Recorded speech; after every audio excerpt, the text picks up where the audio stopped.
GCNteam.com or call 877-878-4203. GCNteam.com or call 877-878-4203. Lose weight and look great with ASAP, as slim as possible.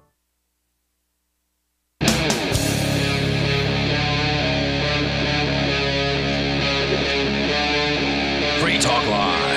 Hey, it is Free Talk Live Sunday edition of the program. Open phones as we always have them here. You can take control of the airwaves. The toll-free number is 855-450-FREE, like freedom. It's 855-450-3733. We also have the Discord on-air call-in line rooms over at discord.lrn.fm. So feel free to jump into those, and you will sound almost like you're sitting here in the studio with us. And tonight, in that studio, it's me, Ian. And Darryl. And Jackie. All right, so like I said, live show. We'll take your calls about anything.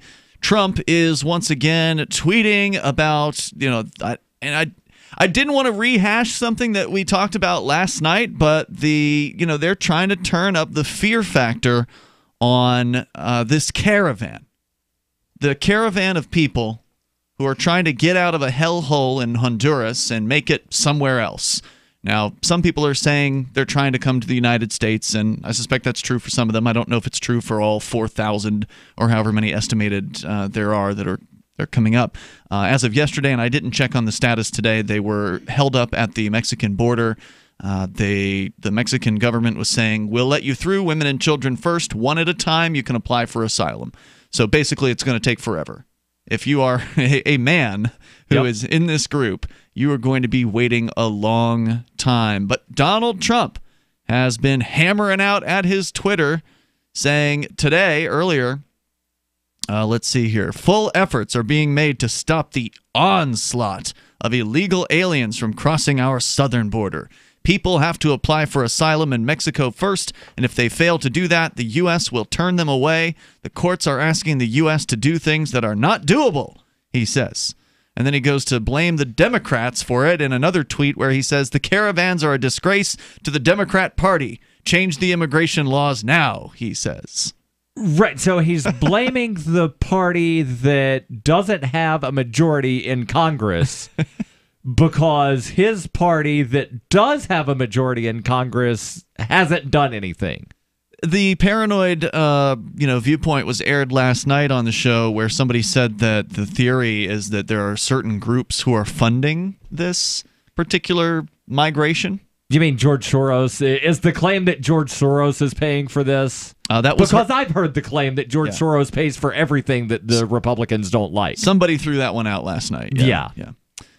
Which doesn't make any sense at all because these people don't even have water to drink. So if it's being funded by George Soros, he's done a really crappy job at getting them. Well, maybe he's hiring the journalists that are providing them coverage because otherwise, nobody would know that there's this quote unquote caravan. Yeah. Well, there are apparently a lot of people that are trying to get out of Honduras. There are photographs of them that do exist. And so I did want to bring in, rather than, because there's nothing really that has changed in that situation. Again, they're just being trickled through into Mexican immigration and ostensibly applying for asylum. Here is a related story from the Daily Beast. Joshua Childress writing, Why I Quit the Border Patrol. Ooh. So I thought this would be interesting to share. On a cool Sonoran desert evening just west of Yuma, Arizona, I sat in my white Chevy U.S. Border Patrol truck. An auxiliary cord connected my phone to the vehicle's stereo system so I could listen to podcasts while scanning the desert for border crossers. This particular night, I was assigned to work along the Colorado River, or what's left of it. A little farther down from where I was, the river dries up completely and becomes just a strip of soft sand winding its way through the desert. The center of this blurry line is the international boundary between the United States and Mexico. The night was shaping up to be a quiet one, so when my service radio interrupted, I pressed pause so I could listen. My partner in the next zone over, where the river still flowed, said he had sign lingo for footprints for a group of 2 or 3. The fields were muddy, making it hard to tell the exact number. I sped off and took the first road east, assuming they would be heading toward town. By the time I got there, 2 had been caught, but there was a sign for 1 more. I ran along an irrigation channel in a lettuce field, flashlight in hand. My boots grew heavy with mud. Quickly, I found some tracks that looked promising. I followed them east before they crossed over a hump and then turned back toward the river. I began to jog while I kept my light on the tracks. Up ahead, I saw a dark heap on the ground. My adrenaline spiked as I stepped closer. As I shouted commands in clumsy gringo Spanish, the mass, which I could then see was wearing work boots, finally lifted his hands from the ground. I grabbed his shoulders and pulled him up to his knees, keeping a close eye on his hands. Something was off. For the size of this guy, he was too light. As I helped him up to his feet and turned him toward me, it made sense. The rough face of an old man looked back at me, full of deep lines. He wore a puffy jacket which filled out his slim frame. I began with my usual questions about his place of birth, citizenship, and such. Before I got too far, he interrupted and told me not to bother with Spanish. He'd lived in the United States for almost 30 years, and he spoke English. My line of questioning shifted. Where? Why? How? He came for work and had a job lined up in a tire shop. He'd gone to Mexico to visit his aging mother and was on his way back. He said he was surprised when we caught him because he used to cross here often. I walked him back to my truck, patted him down for weapons, and loaded him in the cage in the back. According to the law, he was a criminal. I never followed up on what happened to the old man, but it was predictable. Nearly all the migrants we caught would spend some time in jail, see a judge, and then get sent back to Mexico. This tended to be a cyclical story. The old man would probably try to cross again somewhere else. First-timers usually say they're going to do it the right way next time, until you tell them they're banned from even applying for a visa for 5 years. After the second time, it's 20 years. This was one of the first policy details that didn't sit well with me. If we're actually concerned with people entering legally, then why ban them from doing so? Because it's all about compliance. It's not about anything else. It is all about compliance. But he's saying here, you can't even try to comply. So the point being, oh, well, you didn't comply this one time. Now you can't even try to comply again for 5 more years. Oh, we caught you a second time? Now you can't even try to comply for 20 more years. Yeah, the border control is more about the control than the border. It's just controlling people. They're here to begin with because of what the U.S. did in Central America over the last 150 years. You mean the war on drugs? That's not 150 well, no, years, I mean even the last 50. Before the war on drugs. Before the war on drugs, there's all the various U.S.-backed coup and other military interventions in Central America. We created the situation that is sending migrants out of the country, trying to find a safer place to raise their children. The Mexican-American War that wound up shifting the border of Mexico from what is now Northern California, Colorado, Utah, down to the current border, south of Arizona, south of New Mexico, south of Texas. Like all of that, all of the desert Southwest used to be Mexico. And yep. That reminds me of something. So as a libertarian, of course, I'm for open borders, like most libertarians. But even if you don't take that as a given, the free movement of people as libertarian, something that people should consider is part of the whole American history and mythos and ideology is this concept of manifest destiny. We were destined to take over this entire middle swath of North America. And if you're going to have a country that's going to seize that large of a portion of the earth, I think you kind of have a moral obligation to take in a proportional number of people. You can't just say like, oh, well, this is ours and nobody else can come. And it's like a lot of these people are more genetically related to the people who were here before than the people running the United States now. It's like the border crossed them. They didn't cross the border. They were part of, ethnic groups and cultural groups that migrated, through areas that are now the United States. And we're trying to say like, nope, this is ours. And even though your ancestors are from here, you can't come back. Right. And, even until I think it was like the 1960s, there were a lot more migrant farmers that were allowed into the United States from Central America, and then greater restrictions got placed to where it became more difficult for them to legally come here, work for a season, and then go back home, which is when a lot of the, illegal crossings started happening because they were still coming for work. They just couldn't jump through the very expensive, timely hoops and hurdles. It was easier, and apparently it still is, to just go ahead and make that dangerous crossing than to spend years applying and begging government bureaucrats for permission slips. Right. Not to mention the money that you have to spend in order to apply for those permission slips. There's more coming up here. More from the story here. The Border Patrol agent, why he quit his job. We'll tell you that coming up here. It's Free Talk Live. Hey, you. Yeah, you. Your imagination is limitless. Your potential is limitless. We create websites, mobile apps, and animation. Let's design your story. SunstoneDigitalTech.com. 20% off. Quick, call 888-211-7519. We are digital. Call now, 888-211-7519. Sunstone Digital Tech. Limited time, limitless digital experiences. Your property and your family are precious. Protect them with Blink, like we have. Blink motion-activated HD cameras are wire-free, set up fast, and their batteries last up to 2 years. And Blink's live feed option lets you monitor what's happening at home anytime, anywhere from your smartphone. No contracts, no subscriptions, and Blink works with Alexa. You can get 3 Blink cameras for way less than the other guys, plus an extra 15% off. Visit blinkprotect.com/FTL. blinkprotect.com/FTL. Do you operate a retail business and are looking for a solution for point-of-sale cryptocurrency acceptance? It's never been easier thanks to AnyPay.Global. There's no paperwork or approval process to open an account. If you already have a tablet at your cash register, you're almost done. Just sign up at AnyPay.Global, drop your personal crypto wallet addresses in our setup page, and then load our app.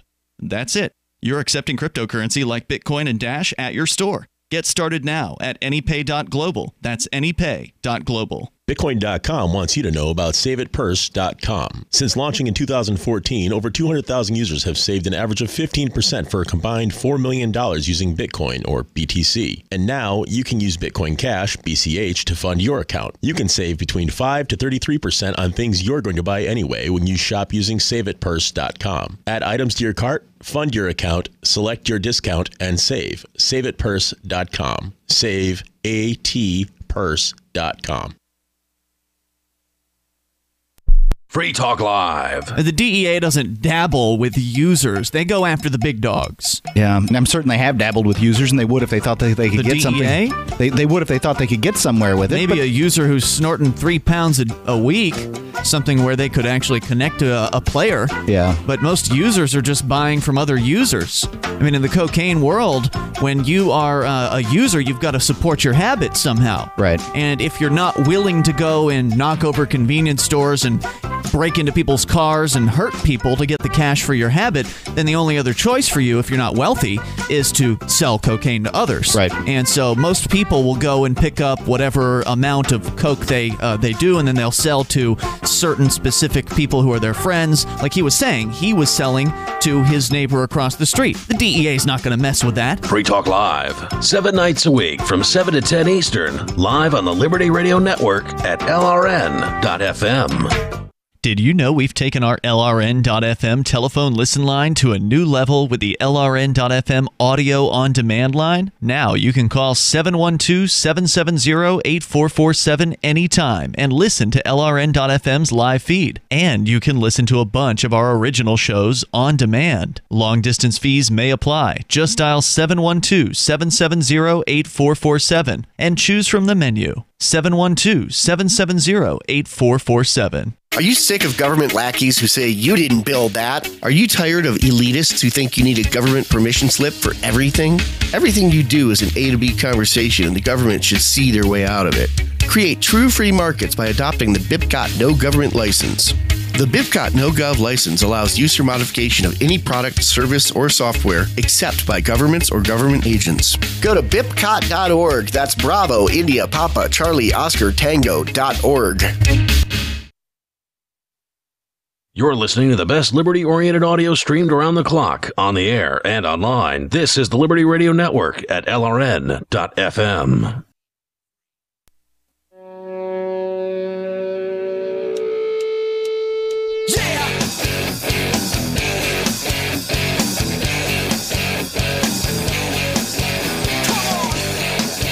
Hey, it's Free Talk Live. You are invited here if you want to join us on the radio waves. It's the live Sunday edition of the show. Our toll-free number is 855-450-FREE. That's 855-450-3733. Tonight with you here, it's Ian. And Darryl. And Jackie. We've got the Discord on-air call-in line rooms. They're available for you. Just go and join our Discord server at discord.lrn.fm.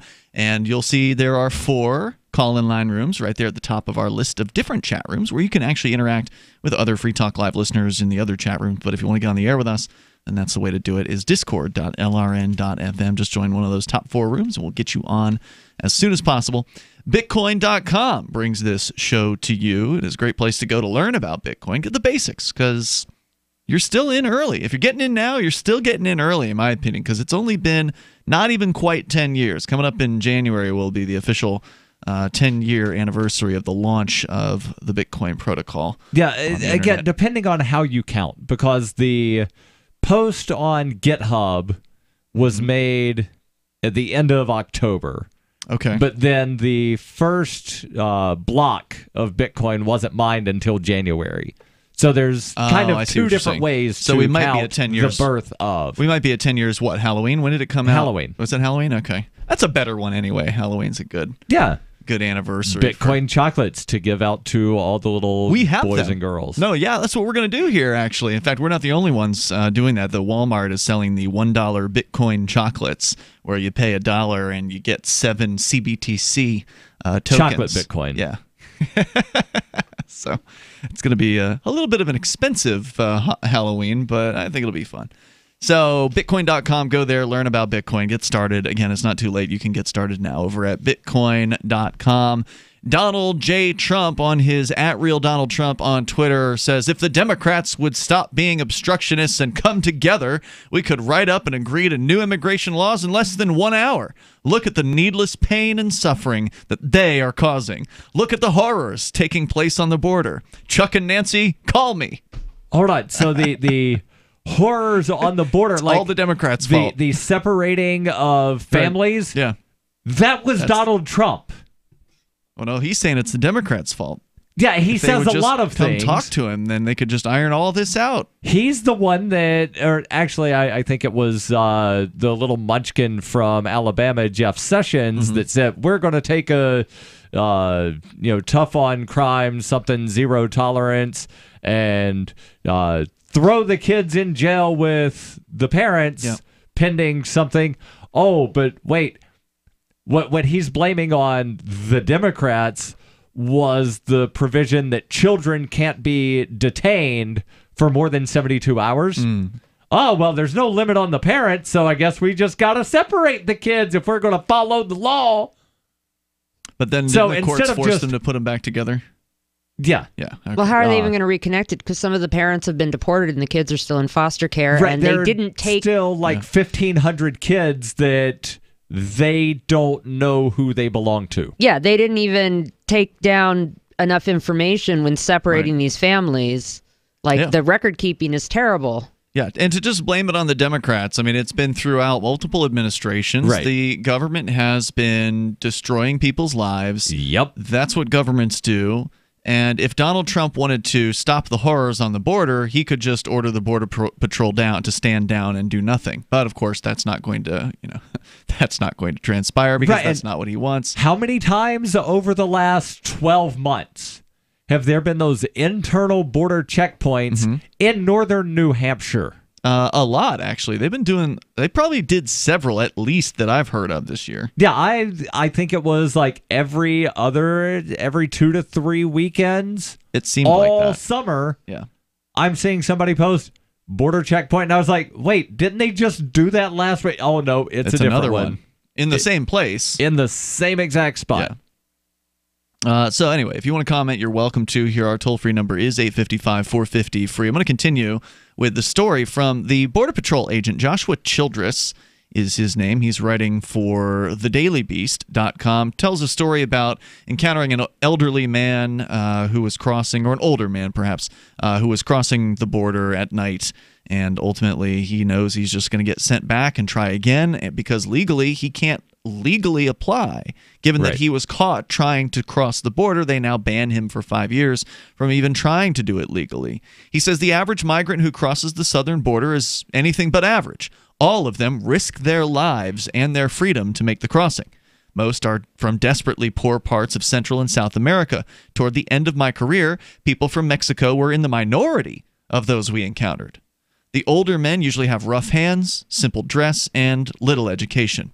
Most of the younger men can read and write and are concerned with fashion. The women usually wear looks of desperation for themselves and for their children. Some of the people we caught were violent criminals. Some were model citizens. All of them were people who had lost the geographical lottery.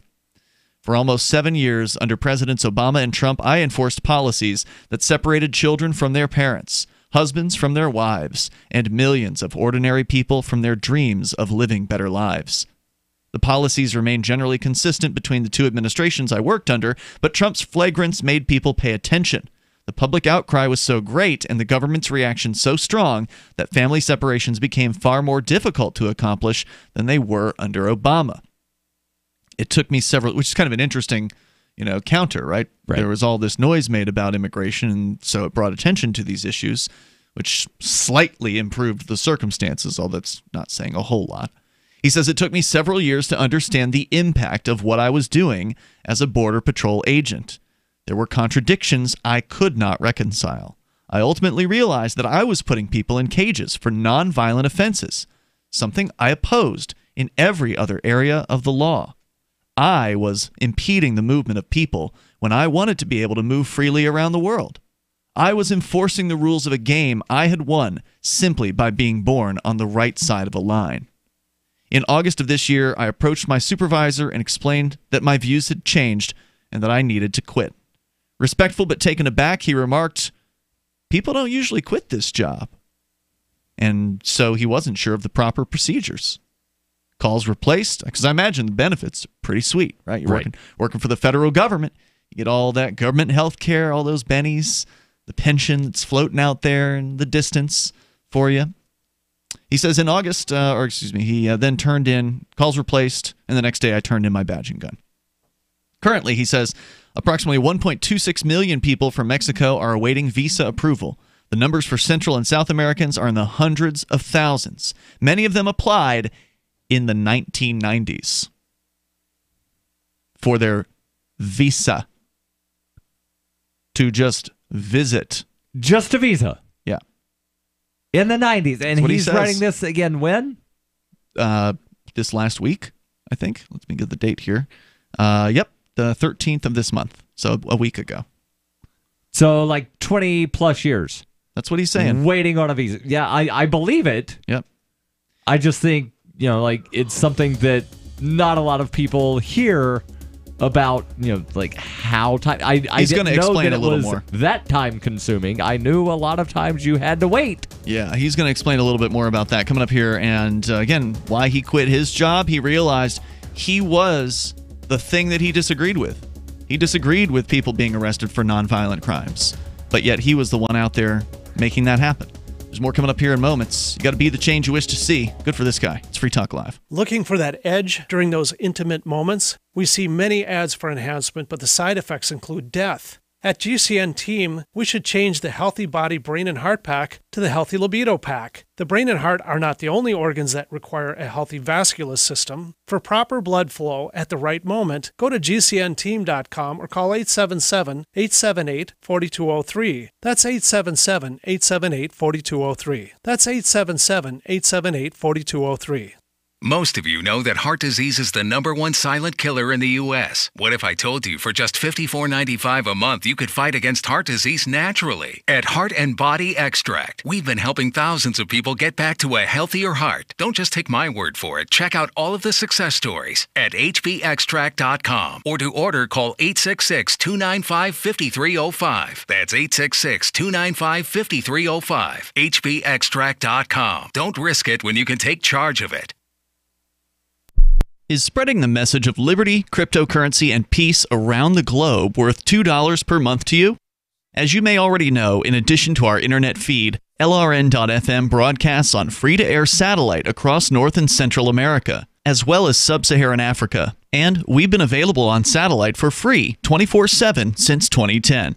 The LRN.FM free-to-air satellite signal is reaching some of the most oppressive regimes in the world, and there's no doubt our ideas are making an impact. You can learn more about the channel's impact by watching the 3-minute video at fund.lrn.fm. If you'd like to help free minds globally with our ideas of liberty, cryptocurrency, and peace, you can donate as little as $2 per month via fund.lrn.fm.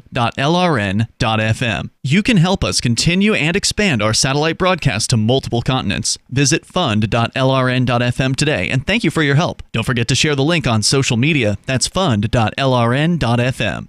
Radio is the most personal of mediums. I exist right now in your head. If you listen to Free Talk Live regularly, you know me. Free Talk Live is on more than 160 radio stations around the U.S. and has been downloaded on every continent around the world. Hundreds of thousands of listeners with ad packages from $600 a month to $6,000 a month. Imagine what we can do for your business, project, website, or idea. Email me, mark@freetalklive.com.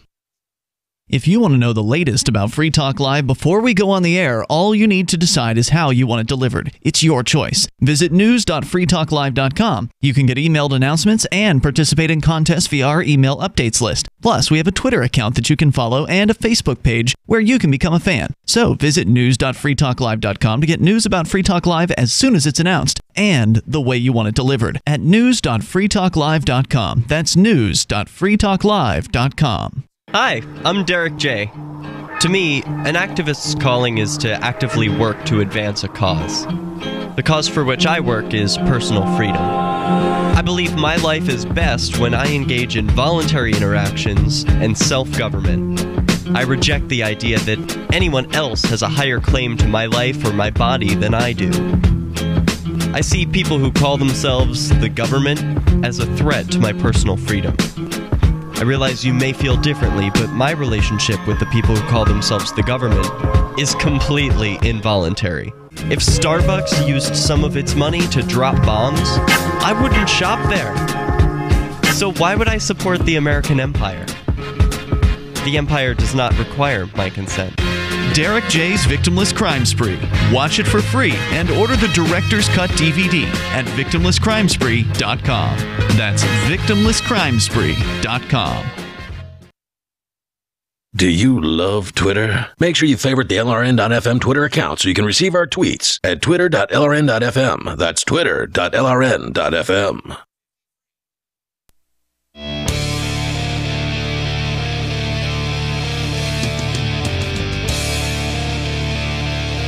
This is Free Talk Live Sunday edition of the program. We'll take your calls and thoughts about what you want.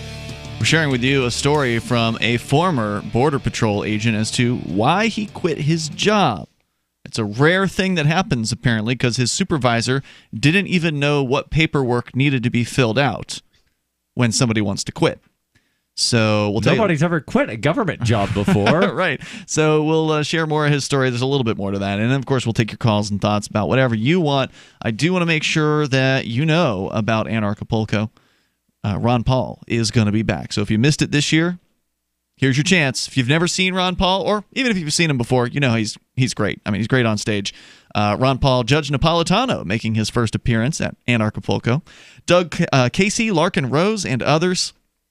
There's usually dozens of speakers at these events. They are huge. It's an amazing event. It's probably the top, in my opinion, Liberty event on the planet right now. I mean, it was sold out this year, which means it's probably going to sell out again. Even though they're going to a larger space, I suspect they're going to sell out again because they were on track to do that already the last time we got ticket sales updates, and it's been a few weeks. And they were the last time we checked, they were at half sold out.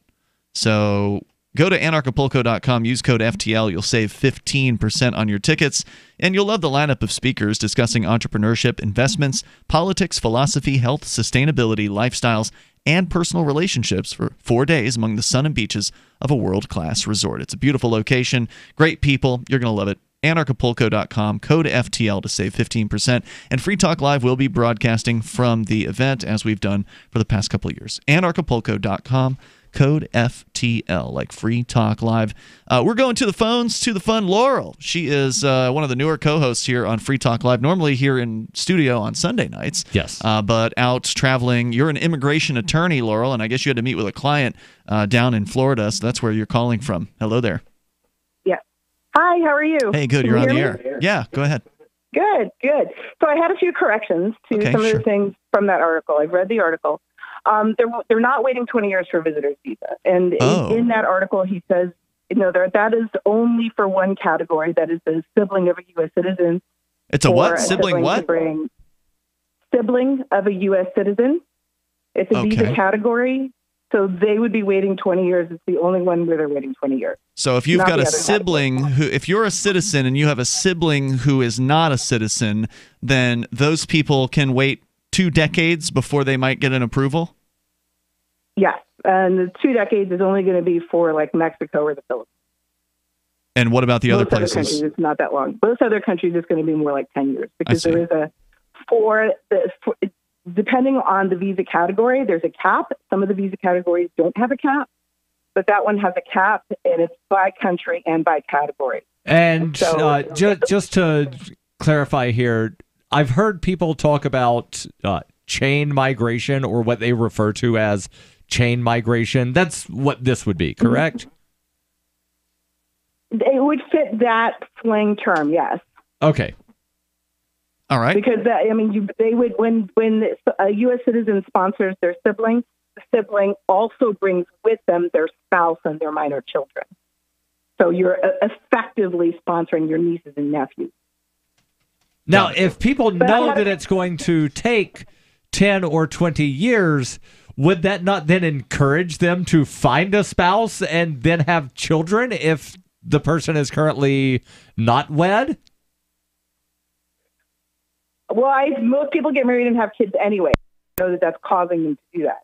Right, but no, what I'm saying is, let's just assume that I live in another country, and my brother moves here, and he says, hey, Darryl, I'm going to apply for citizenship, and then once I get it, you can apply to move here as my brother, and then your entire family gets to move here too.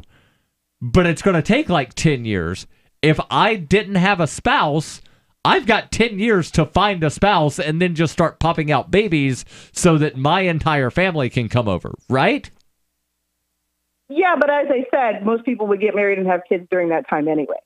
Right. So, there's this fear that there's this fear among conservatives that if you allow people that move here from other countries and get citizenship, if we start letting their family come over, then they're just going to wind up, artificially increasing the size of their family so that more people move here, and then the entire world becomes American citizens over the course of like a weekend or something. I don't think it's actually the a very wives long will agree to process that. because for the first person to come immigrate, the immigration process takes 5 years, and then it'll be another year before they would naturalize. Even if it's not a Mexican citizen, it would take 10 years to sponsor the siblings. So you're looking at a 20-year process, even if it's not Mexican, 30 years if they are Mexican, if you include the original immigrants. But before we get to that, I wanted to correct a couple of other inaccuracies in the article. There's a few. One of them is he says there's only about, 58,000 visas issued to Mexican nationals per year. That is completely incorrect. Okay, we actually haven't gotten to that part of the story yet here. He says that 84,000 visas were granted to applicants from Mexico in the last year. Yes, it is over 1 million. It is not 84,000. Visas includes immigrant and non-immigrant. So it's over 1 million immigrant and non-immigrant. He's only giving the number for the immigrant visas, people who are coming to stay forever. And what he's saying is very misleading because that doesn't include people who are adjusting status. When you include the people who are adjusting status, it's double that. It's more like 160,000. And it's not 7% of the total. It's 15%. The other claim here that you're correcting is he says it's because, according to federal law, no more than 7% of visas may be issued to people from any country in a single year, whether they are from a place with a large demand for immigration into the United States, like Mexico or El Salvador, or from a place with little or no demand. You're saying that number is actually 15%. It's 15% because the 7% only applies to categories. So I appreciate the corrections, Laurel, but I mean, all of this seems to be quibbling over the details of what is ultimately a policy that restricts freedom of movement. And I mean, I definitely appreciate the info, but it certainly doesn't change any of my opinions about this. I mean, there's still a bunch of government bureaucrats standing in the way of people. Numbers, and he's being very misleading. And he also says that if you're turned away at the border, that you can't apply for 5 years. That is not true. No. That is what I do for a living. Somebody who's deported, I can bring them back. It doesn't take 5 years. We apply for the waiver immediately. So there's a special waiver, is what you're saying, you have to apply for to get past the 5-year restriction? How many people know about that? In 1912. Anyone who talks to her. Right, but got to hire an attorney. Right, but how many people, like this old guy that was just trying to visit his, what was it, his mother, grandmother? He went back to Mexico to visit his dying mother. How many people like that don't have a lot of money are going to have the funds to contact a lawyer? Because Not a lot many. of times lawyers, you want to talk? It's going to be $500 for an evaluation. Pretty much. But you can do some basic research. You can go to a nonprofit. There's a lot of nonprofits out there. And also all of the information is on the CIS website. Assuming that the person can afford the attorney to learn about this waiver, what does the application process, the government, what does the waiver cost? Because I know that in Canada, if I want to go back to Canada after 10 years, I have to apply and pay them $250. Is there a waiver you can get? Yes, I have to pay $250 for every misdemeanor that I have on my record that they're concerned with. So it cost me about 500 Canadian dollars to apply to have that waived to where I could 10 years. But is there a waiver where you don't have to wait 10 years? Good question. I'd have to call an attorney about that, but I don't really want to do that because all I really want to do is go and have lunch sometime, and it's not really worth the money to do any of that stuff. So what's the cost if you're going to get this waiver, excluding your fees? The filing fee for the I-212 is $930. Woo! Yeah, that's a lot of money. And that doesn't matter what country you're coming from, right? So whether it's coming from Mexico or somebody coming from China, it's still going to be at $900-something bucks. Laurel, thank you for the call tonight. I appreciate it. We'll look forward to seeing you back here. I think you're coming back next week, right? Yeah, I'll see you then. You're going to be in Texas next week. Well, okay, yeah, maybe we shouldn't have her come in next week because there's no one going to be here. But anyway, we'll get you back on sooner rather than later. That's Laurel Scott. She's an immigration attorney, and you can tell she knows her stuff. There's more coming up here. This is Free Talk Live. Hey, you. Yeah, you.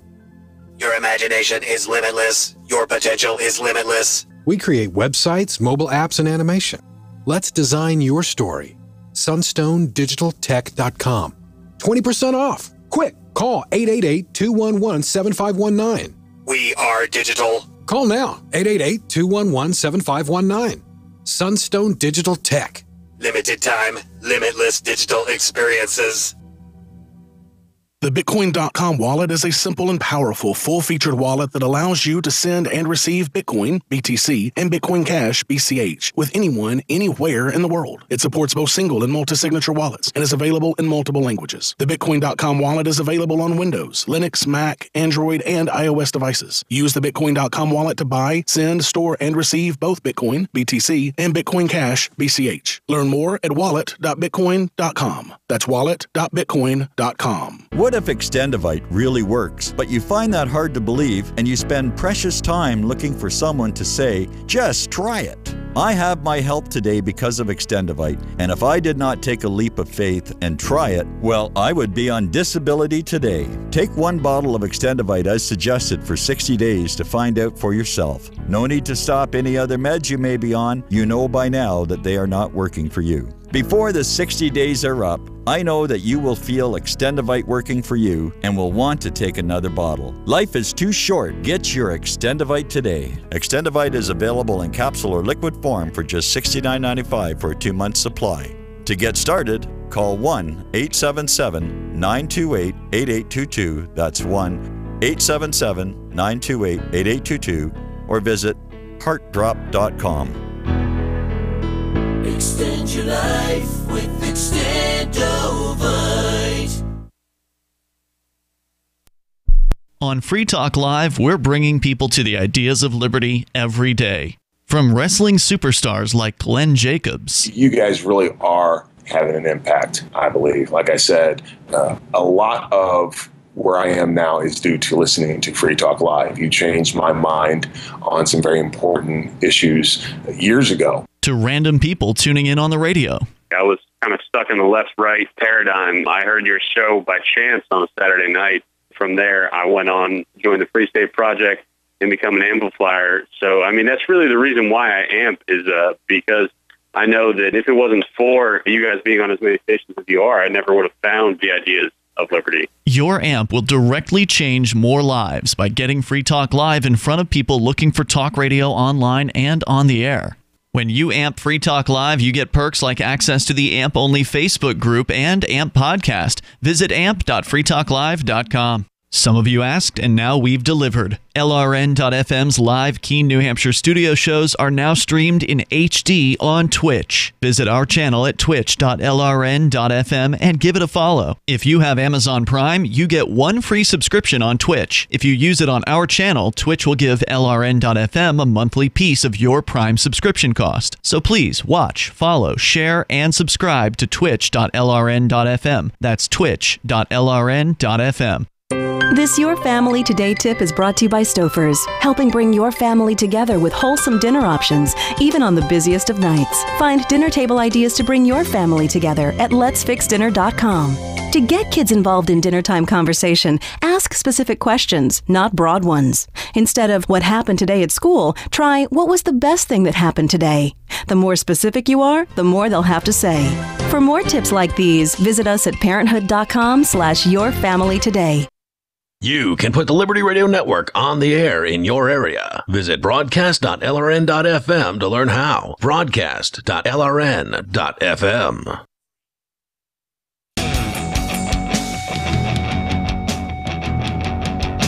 This is Free Talk Live. You can take control of the airwaves here. The toll-free number is 855-450-FREE. That's 855-450-3733. And also, we have the Discord on-air call-in line rooms, which some people are new to, this concept. You use our Discord app. It's not our app, but it's an app, and it's free. You can go to discordapp.com and download it. And then you join us at discord.lrn.fm. Just punch that into your browser, and then it'll open up the app, and you'll get into our server. And then you're good to go from that point forward. You join the Discord on-air call-in line room, and you'll sound like you're sitting here in the studio with us tonight. It's Ian. And Darryl. And Jackie. Also, I do want to make sure that you know about freetalklive.com and the cool features that we have there on the website, including the email list. You can get signed up. We'll send you an email, usually about once a week. It's usually no more often than that, unless there's something super urgent. That'll inform you as to what's going on with Free Talk Live. You get the latest news about the show through your email box. That way you won't miss it, unlike through Facebook, for instance, where they don't want you to see anything that people post. So head over and sign up for our email list. It's right there. The sign-up box is at the center towards the top of the website. You'll see it at freetalklive.com. We just got off the phone with Laurel Scott. She's an immigration attorney, and she definitely knows her stuff. I mean, she was correcting this Border Patrol agent. Dude's just a Border Patrol agent.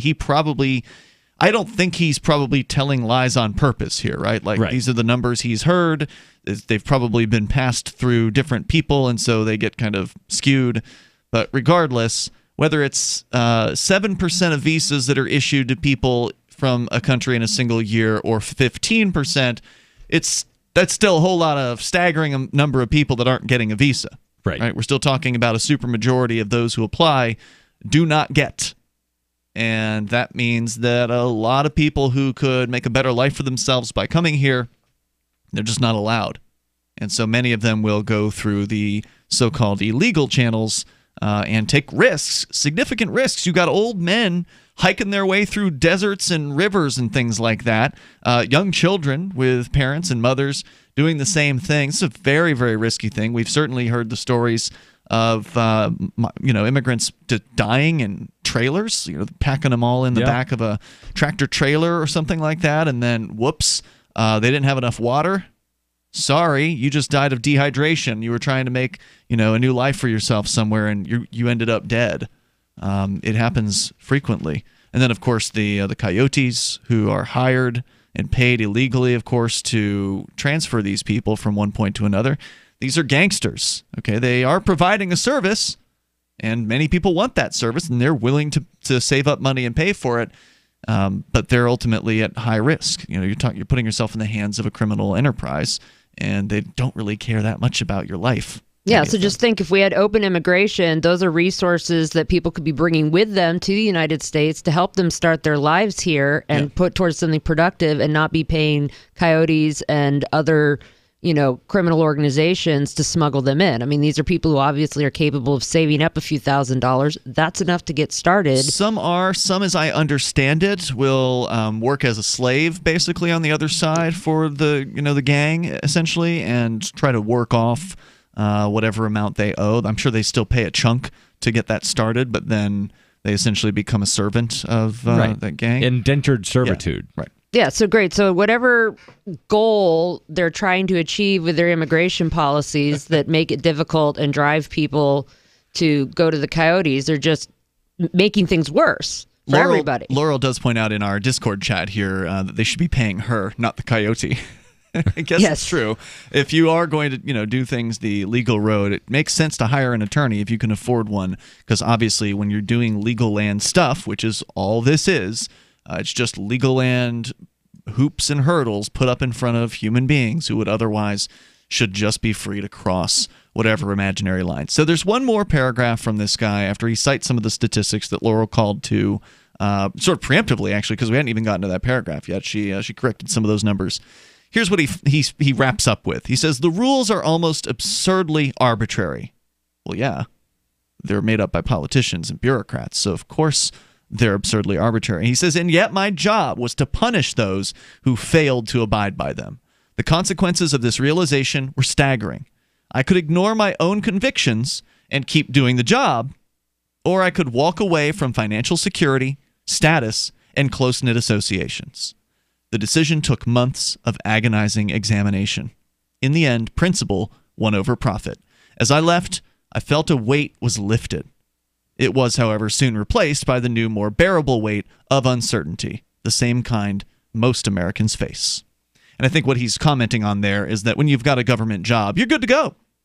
As long as you do whatever bare minimum of government job requirements there are, as long as you appear to be doing the job they expect you to be doing for 20 years or whatever, you'll get your pension. Just put up and do whatever it is you're told to do.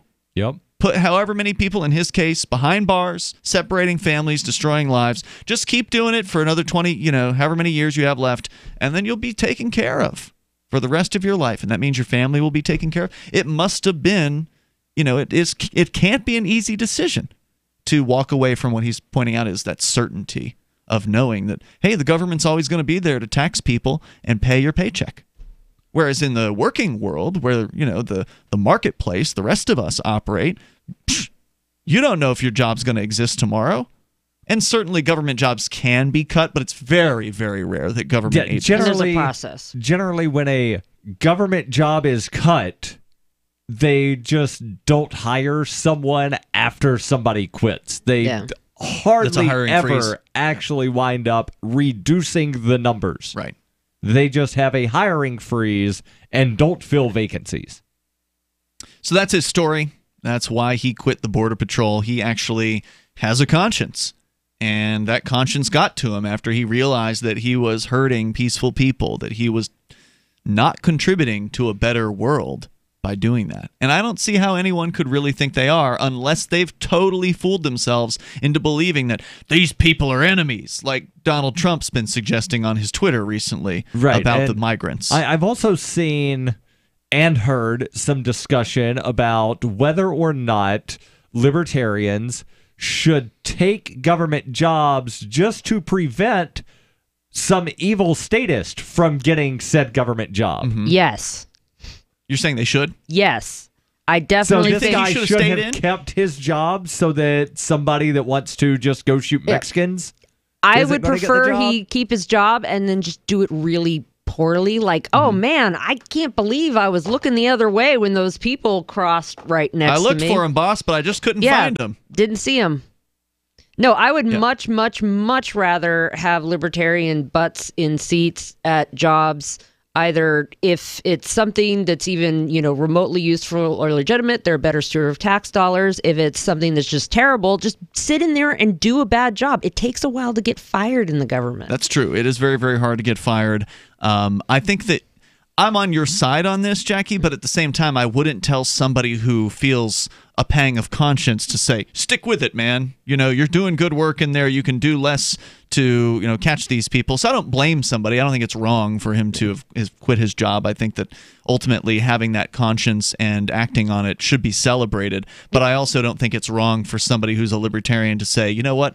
I'll just go and just dick around and not do anything that's important in this job and do everything I can to drop the ball and sort of quietly sabotage the system as well. There was that old Claire Wolfe book. I think you brought it up the other night off the air.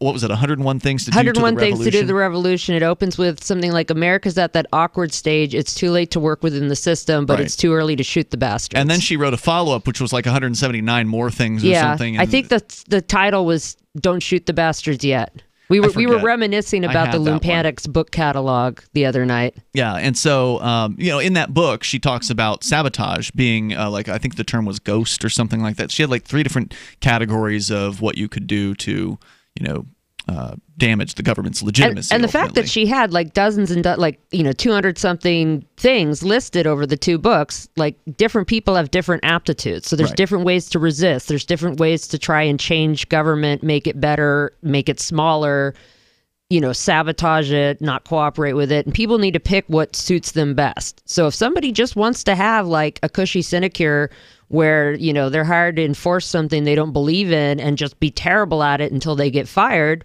go for it if it doesn't bother you to do that. Sinecure was a word you used the other night off the air, and I didn't know what it was. Can you define what it is? Oh, yeah. It basically is like it's like a position where you get some sort of pay or benefit, but you don't have any actual duties. We were talking about it in regards to the Register of Probate's position here in Cheshire County. In New Hampshire, the Register of Probate basically had all of their duties removed during a court restructuring. But the position still exists and there's still a paycheck The for it. position still exists because it was created constitutionally, but the duties were statutory. And it's $100 a year. $100 a year. All right, more coming up here in moments. There's a story about conservatives having a tough time getting a date, apparently. And, well, there's a lady in the room, so we can talk about dating. More coming up here. This is Free Talk Live, Hour 2 next, live Sunday edition. It's been said, any society is only 3 missed meals away from chaos. Those times may be near. Think about it. Our country faces multiple terrorist threats and aggressions from Russia and North Korea. Social unrest and violent marches yet again may lead to looting of stores and city shutdowns. And our crumbling infrastructure leaves our power grid vulnerable to long-term outages from a single cyber attack. When the chaos from any one of these threats arises, the government knows it can't provide during a widespread national emergency. That's why you need your own plan for self-reliance. That's where My Patriot Supply comes in. Get a 4-week survival food supply for only $99. That includes breakfast, lunches, and dinners. Order online at preparewithgcn.com. $99 for 4 weeks of survival food that tastes like homemade cooking and lasts up to 25 years. From My Patriot Supply. Get your kits today at preparewithgcn.com. Free shipping is included. Preparewithgcn.com. What do you shop for that you could otherwise buy at Amazon? Pretty much everything, right? Amazon has competitive pricing and they deliver, and that's a big plus. If you could plan ahead in your shopping, would you be interested in saving up to 33%? There's a catch. You have to do your shopping in Bitcoin. But imagine those savings. It's like a huge raise. All you have to do is go to saveatpurse.com. We've saved thousands, and you can too. Plan ahead and save. Saveatpurse.com. So you've heard all 3 hours of the latest episode of Free Talk Live, and you're still hungry for liberty-oriented audio content? Did you know that we have another 24/7 audio stream at LRN.FM? The Liberty Radio Network airs the latest episodes of some of the best liberty-oriented podcasts on the internet around the clock. In addition to recorded content, you'll also hear live shows like Free Talk Live, originating from our Keene, New Hampshire studio. So listen anytime at LRN.FM. That's LRN.FM. You're listening to the live edition of Free Talk Live. Hour number 2 is next after the news here on the Liberty Radio Network at LRN.FM. From Keene in the Shire, the Liberty Media capital of the world, this is Darryl W. Perry, host of FPP Radio News for Sunday, October 21st, 2018. Silver is trading at $14.63 per ounce. Gold is valued at $1,227 per ounce. Zen is trading at $14, and the average price of Bitcoin is $6,544. Antiwar.com reports Afghanistan's parliamentary elections had a troubled day on Saturday with a large number of attacks against different locations, leaving at least 170 casualties across the country, and the capital city of Kabul facing multiple substantial attacks. In many places around the country, election materials arrived late or not at all. The Afghan Independent Electoral Commission extended voting at those sites for a few additional hours. Officials also say some sites will be open on Sunday as well, since they barely operated at all. Officials are downplaying the troubles with the voting, attributing it to some of the people who were trained in the biometrics not showing up. In reality, monitors say that in the course of going from site to site, they found roughly 25% of the polling centers were not open when they arrived. Whether they opened later or not is not clear. How much damage this will do to the election's credibility is unclear. There were already serious concerns before the vote, and some parts of Afghanistan, including the entire Kandahar province, did not vote at all because of security problems. Zencash is now Horizon. Horizon is a privacy platform built on zero-knowledge technology with a decentralized secure node architecture. The Horizon platform enables real-life uses beyond currency, including the ability to privately chat with other people. Soon, Horizon will enable you to publish information and go anywhere on the web, all with complete privacy. Horizon, bringing privacy to life. Learn more at horizon.global. HORIZEN.global. UPI reports a 9-year-old Texas girl at the center of a 3-week court battle with a Fort Worth hospital over whether she would be taken off a ventilator has died. Peyton Summons died Friday evening, just hours after the Texas Second Court of Appeals upheld a previous court order allowing her parents to keep her on life support until Monday. Justin Moore, the family's attorney, said the girl's heart stopped beating around 8:30 p.m. Moore tweeted, "For the record, according to Peyton's parents, her heart stopped beating on its own. She was not removed from life support." Doctors at Cook Children's Medical Center had declared the cancer-ridden child brain dead September 25th after her heart went into cardiac arrest. Doctors had wanted to remove her from life support on October 1st, but her parents were granted a temporary restraining order so they could find another facility to treat her. After the court order expired, but before doctors could remove her life support, her parents were granted another week extension, which was set to expire on Monday. Winifred King, hospital spokeswoman, told the Fort Worth Star-Telegram the hospital mourns the loss of the young life, and we understand that this has been a difficult and heartbreaking time for the family. King added, "Out of respect for Peyton and her parents, we feel it inappropriate to comment at this time."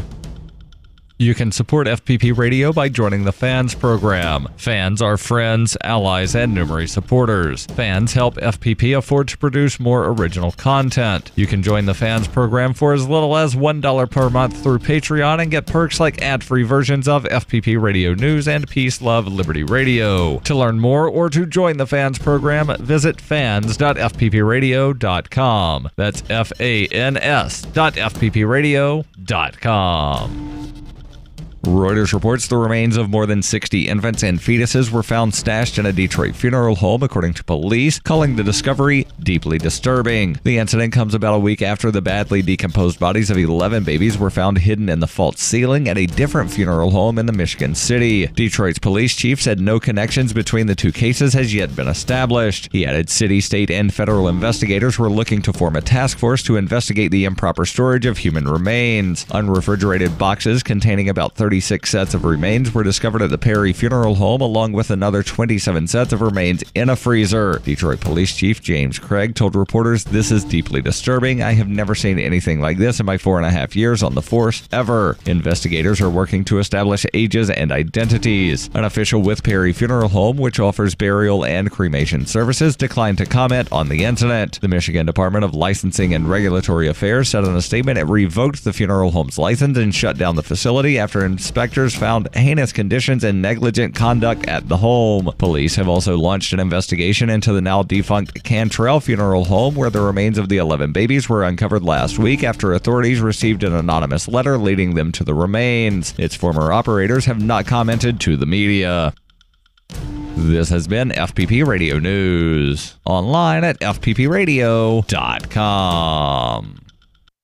Despite a long-held consensus pointing to the mid-20s as the final stage of brain maturation, a new study has found that the adolescent brain doesn't fully form until boys have avenged their father's murder. New imaging studies suggest that the frontal cortex goes through extensive changes during the period of training when an adolescent boy prepares himself to track down and kill the man who took his father's life. But it's not until the boy stares deep into the murderer's eyes and then stabs him right in the heart that the two lobes fuse into a fully mature brain. According to Dr. Laurie's findings, the myelin surrounding the teenage nerve synapses develops when boys stake out the home of their father's murderer, put themselves through grueling physical training, and fantasize again and again about how satisfying it will be when he finally makes the bastard who took everything from him beg for his life. Now, if they let their father's killer slip through their grasp, or if they press the barrel of a gun to the back of his head and then realize they don't have what it takes to pull the trigger, then the amygdala is definitively stunted, and they'll have lifelong problems interpreting emotional information. This is the Onion News Network.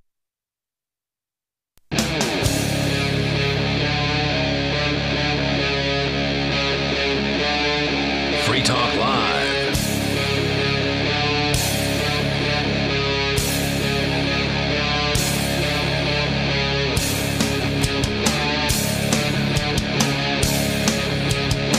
It's Free Talk Live. You dial toll free if you want to join us here on the radio. On the way, Darryl wants to talk about get out the vote campaigns. We'll get into that a little bit later on. Also, conservatives apparently having a tough time finding a date in the Washington, D.C. area. We'll talk about that. And, of course, your calls and thoughts are welcome. It's Ian, Darryl, and Jackie in the studio here on this live Sunday edition. But to the phones we go to start things out here in hour number 2. Dana is on the line in Michigan. Dana, are you listening to WTKG tonight? Do we have Dana? Dana in Michigan? Yes. Can you hear me? We have you now. Okay. Yes, I am. WTKG 1230 AM. Excellent. All right, go ahead with your thoughts. Okay. 2 questions first. One, Darryl, the Innocence Project that you were doing the run for, did you do the run yet? I couldn't remember when you said you did it. No, so that's that's the New York City Marathon. That's coming up in 2 weeks from today. So still a little bit of time. Yeah, still a little bit of time where you could go to run.freetalklive.com and contribute. Where are you at with your goal? Was you originally shot for 3,500? You blew past that. That was the minimum set by the Innocence Project and New York Roadrunners. Right. I wanted to bring in 5,000. And I'm currently at $4,780. Dang it, that's darn close. So about $220 away, and all of it goes to the Innocence Project. All of it goes to the Innocence Project. They're actually doing and Ian, I know how much you hate Facebook, but the Innocence Project is doing I don't hate Facebook. They're doing a Facebook Live. I just pity the people who are still there. They're doing a Facebook Live event this Thursday from 6 to 8 p.m. Eastern. Okay. And someone has said that they will match up to $131 worth of donations that come in during that time period. And when was that again? Thursday. This Thursday, the 25th, from 6 to 8 p.m. So if you want to double your dollar, wait until Thursday. And I presume you'll remind people Thursday night about that during the show, live show? All right, yes. Cool. Dana, was there? You said you wanted to call about immigration or what else? Right. Well, yes, I did. But I just wanted to see where he was at, and I'm glad. Thank you, Ian, for asking what his goal was and how far he is. I'm actually disappointed. I've done my contribution, but I'm disappointed that it isn't much bigger.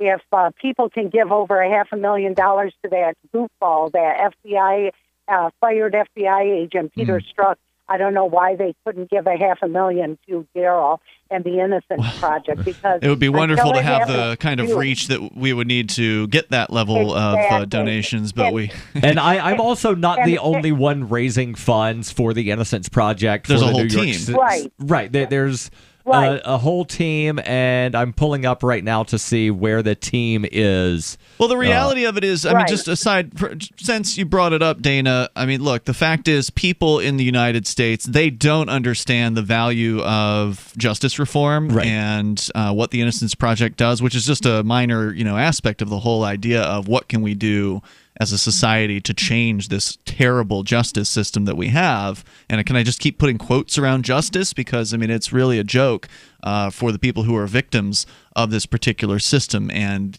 prosecutors who make things up, fabricating evidence, hiding exculpatory evidence. I mean, there's so many different examples. It's overwhelming.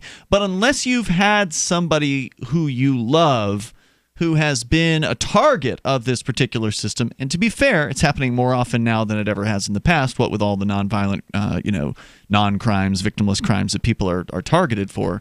But if you haven't had that happen to you, then you don't know. You don't realize, unless you're already paying attention to the justice system for some reason, you don't know how corrupt it is. You don't know how many people like Ross Ulbricht have been put behind bars who've never harmed another human being in their entire lives, and how bad it is. In the same way that this Border Patrol agent who we talked about in the first hour, he didn't know what the truth was about people who were coming to the United States. He'd heard the stories. He'd heard the horror stories, and of course the horrible stories get way more press than all the wonderful success stories of all the people, the countless millions who've come here to just settle in and make a better life for themselves. So the same thing's true in criminal justice reform, is there's a large amount of people out there who just figure, oh, if you're in jail, you're a bad person. Yeah. And that's all. That's about all they think about it. That was the reason why they didn't want to build the jail here in Keene.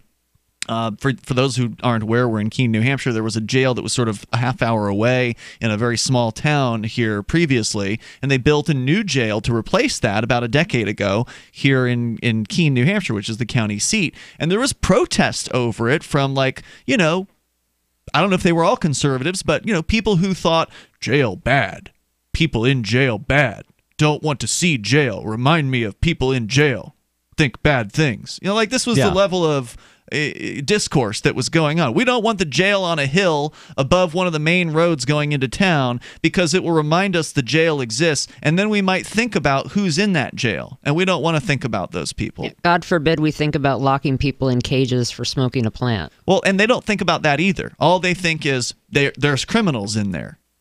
They don't know what percentage of them, and it's about 40%, by the way, that are in there for nonviolent drug offenses. That's the last time I asked the warden of that jail, who happens to be a member of Law Enforcement Action Partnership, by the way. So he's actually against prohibition entirely, but yet it's his job to lock people up. And I asked him, what would happen if you just decided to not lock up the people who are convicted of drug offenses? He said, well, they'll throw me in, because then that's contempt of court. Because it's against a judge's order. The judge has ordered this person remanded to custody, and if they don't remand that person to custody, then contempt of court for the warden. Anyway, Dana, thanks for bringing that up. Go ahead with your comments on immigration. Okay. So, yes, and you took a lot of the words out of my mouth. I just want to say, you mentioned Ross Ulbricht.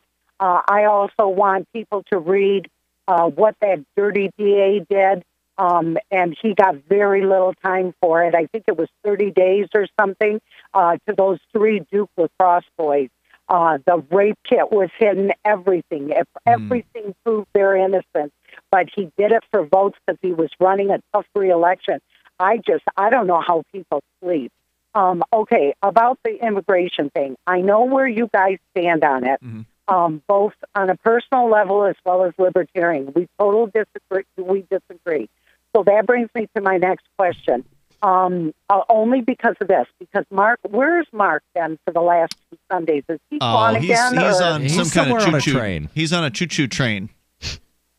Oh, but he's coming back though, correct? Yeah, he'll be back eventually. Couple weeks or something. Okay, good. Because I would love when you guys do this immigration stuff, because we actually came to, I totally disagreed with this no borders. But that being said, because I really believe in our sovereignty and because things are worse than what that lawyer was telling you. This being said, I'm going to tell you why, but I want to say something about Mark. I like to see equal representation, and Mark and I agree on one thing.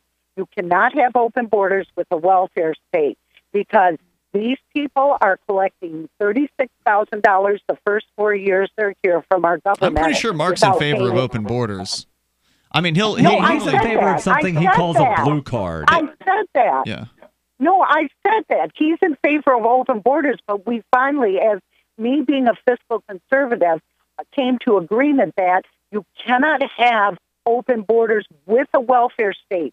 And he said, no voting ever, no schooling, free schooling, no medicine, blah, blah, blah. He said, Dana, could you agree with that? And I said, that we can sit down and talk about. Okay. And we ended the call. He said, unbelievable. He said, we're making headway. He said, because he didn't say unbelievable. He used some other word, that a conservative, I can meet on that. They can't come here, and I have to pay for me and mine and them and theirs. Yeah. It can't happen. But this is, I want to say one more thing about that. Well, actually, there's somebody that wants to respond to you, so just hold on there. Go ahead, Jackie. So regarding the whole we can't open the borders until we end the welfare state, there's an essay that everyone should read titled Against Stockholm Libertarianism. It's on Napster. Really, it's from 2007. Napster? Yes, Thomas Knapp. It's very good. That Napster. Yes, not the old music sharing.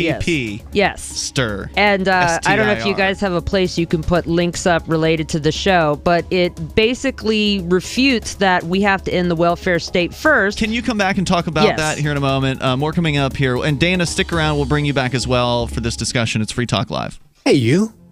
Yeah, you. Your imagination is limitless. Your potential is limitless. We create websites, mobile apps, and animation. Let's design your story. SunstoneDigitalTech.com. 20% off. Quick. Call 888-211-7519. We are digital. Call now. 888-211-7519. Sunstone Digital Tech. Limited time, limitless digital experiences. Are you a cryptocurrency advocate? The Crypto Tip is the ideal outreach tool to help new people discover cryptocurrency. It's a printable business card-sized tip that you can give to service providers, preferably in addition to a good cash tip. When the server scans the QR code, it'll bring up an explanation of cryptocurrency, how to install a wallet, and allow them to claim the tip. If they don't claim the crypto, you get your tip refunded to you after a time period you specify. Plus, if they do claim the tip, you get an email alert. Create as many tips as you want at cryptotip.org. That's cryptotip.org. Your property and your family are precious. Protect them with Blink. Blink motion-activated HD cameras are wire-free, set up fast, and their batteries last up to 2 years. And Blink's live feed option lets you monitor what's happening in your home anytime, anywhere. No contracts, no subscriptions, and Blink works with Alexa. You can get 3 Blink cameras for way less than the other guys, plus an extra 15% off. Visit blinkprotect.com/FTL. blinkprotect.com/FTL. Blink is an Amazon company. Bitcoin.com wants you to know about SaveItPurse.com. Since launching in 2014, over 200,000 users have saved an average of 15% for a combined $4 million using Bitcoin, or BTC. And now you can use Bitcoin Cash, BCH, to fund your account. You can save between 5 to 33% on things you're going to buy anyway when you shop using SaveItPurse.com. Add items to your cart, fund your account, select your discount, and save. SaveItPurse.com. Save ATPurse.com. The Free State Project has reached its goal of 20,000 liberty lovers who've pledged to move to New Hampshire and get active to achieve liberty in our lifetime. Perhaps you're trying to figure out what part of New Hampshire should be your destination. If so, consider Keene. You'll find more than 150 reasons to move to Keene at move.freekeene.com. Keene is famous for its historic, publicity-generating activism, as well as being the liberty media capital of the world. It's home to freekeene.com, New Hampshire's destination for liberty activism, news, and opinion. For years, we've been compiling over 150 reasons to move to Keene at move.freekeene.com, where you'll learn about some of what's happening here and what makes Keene a great place to live. If you love liberty, you'll probably enjoy anywhere you end up in the Shire. But do your due diligence first. Please visit move.freekeene.com for the full list of over 150 reasons to move to Keene. That's move.freekeene.com. LRN.FM is proud to announce our official listening apps for Android and iOS devices. Now you can easily tune into our streams anywhere, anytime on your smartphone or tablet. Just visit apps.lrn.fm or search for LRN.FM in the Android or Apple app stores. Please download, rate us 5 stars, then share the link on your social media, and let your friends and family know how you're listening to LRN.FM. Download it now, free at apps.lrn.fm. Looking for a great real estate investment? Consider New Hampshire, which is ground zero for the Liberty Movement. Your first call should be to Mark Worden from Porcupine Real Estate. He's more than just a real estate agent. He's your New Hampshire concierge. Where are the best places to live? Do you want farm, city, the burbs, or forest? Do you want a duplex or multifamily building so that renters pay your mortgage? There are homes in all price ranges in New Hampshire, and Mark can help with financing too. Invest in liberty and property. Mark Worden can help. PorcupineRealEstate.com. Help get LRN.FM into more ears. Visit promote.lrn.fm for a free bumper sticker, flyers, banners, graphics, and more. Promote.lrn.fm.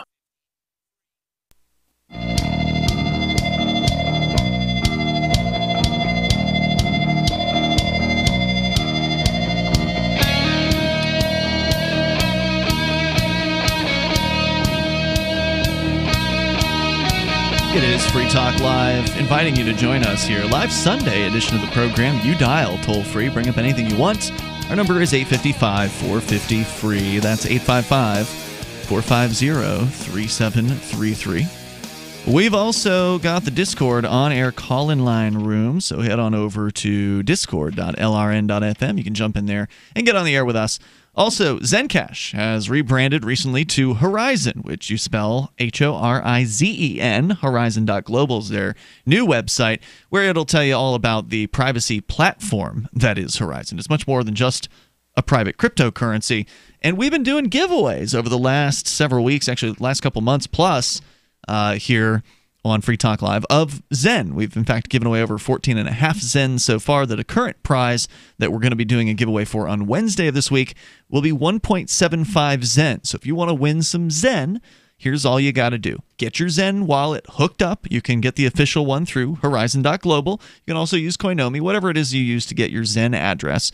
Give your public Zen address to Darryl via email at Darryl@freetalklive.com. That's DARRYL at freetalklive.com. The winner will be randomly selected from all the entries we've received by Wednesday, noontime Eastern.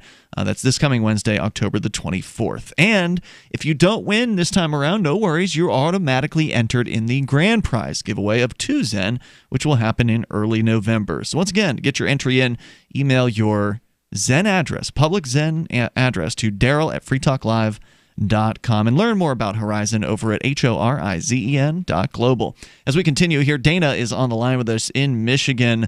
You had brought up this question about, or this issue about some libertarians saying, well, I'm in favor of open borders, but only after we end the welfare state. And Jackie, you had brought up an article that apparently was written more than a decade ago by Thomas Knapp, who's one of our longtime listeners here on Free Talk Live. And what's amusing is long before I knew any of you or this show, Thomas Knapp and I knew each other through blogs a million years ago. So sort of worlds collide to find out that he was also a fan of Free Talk Live. Yes, he wrote this back in 2007 against Stockholm libertarianism. And the Stockholm refers to Stockholm syndrome, which is in a hostage situation.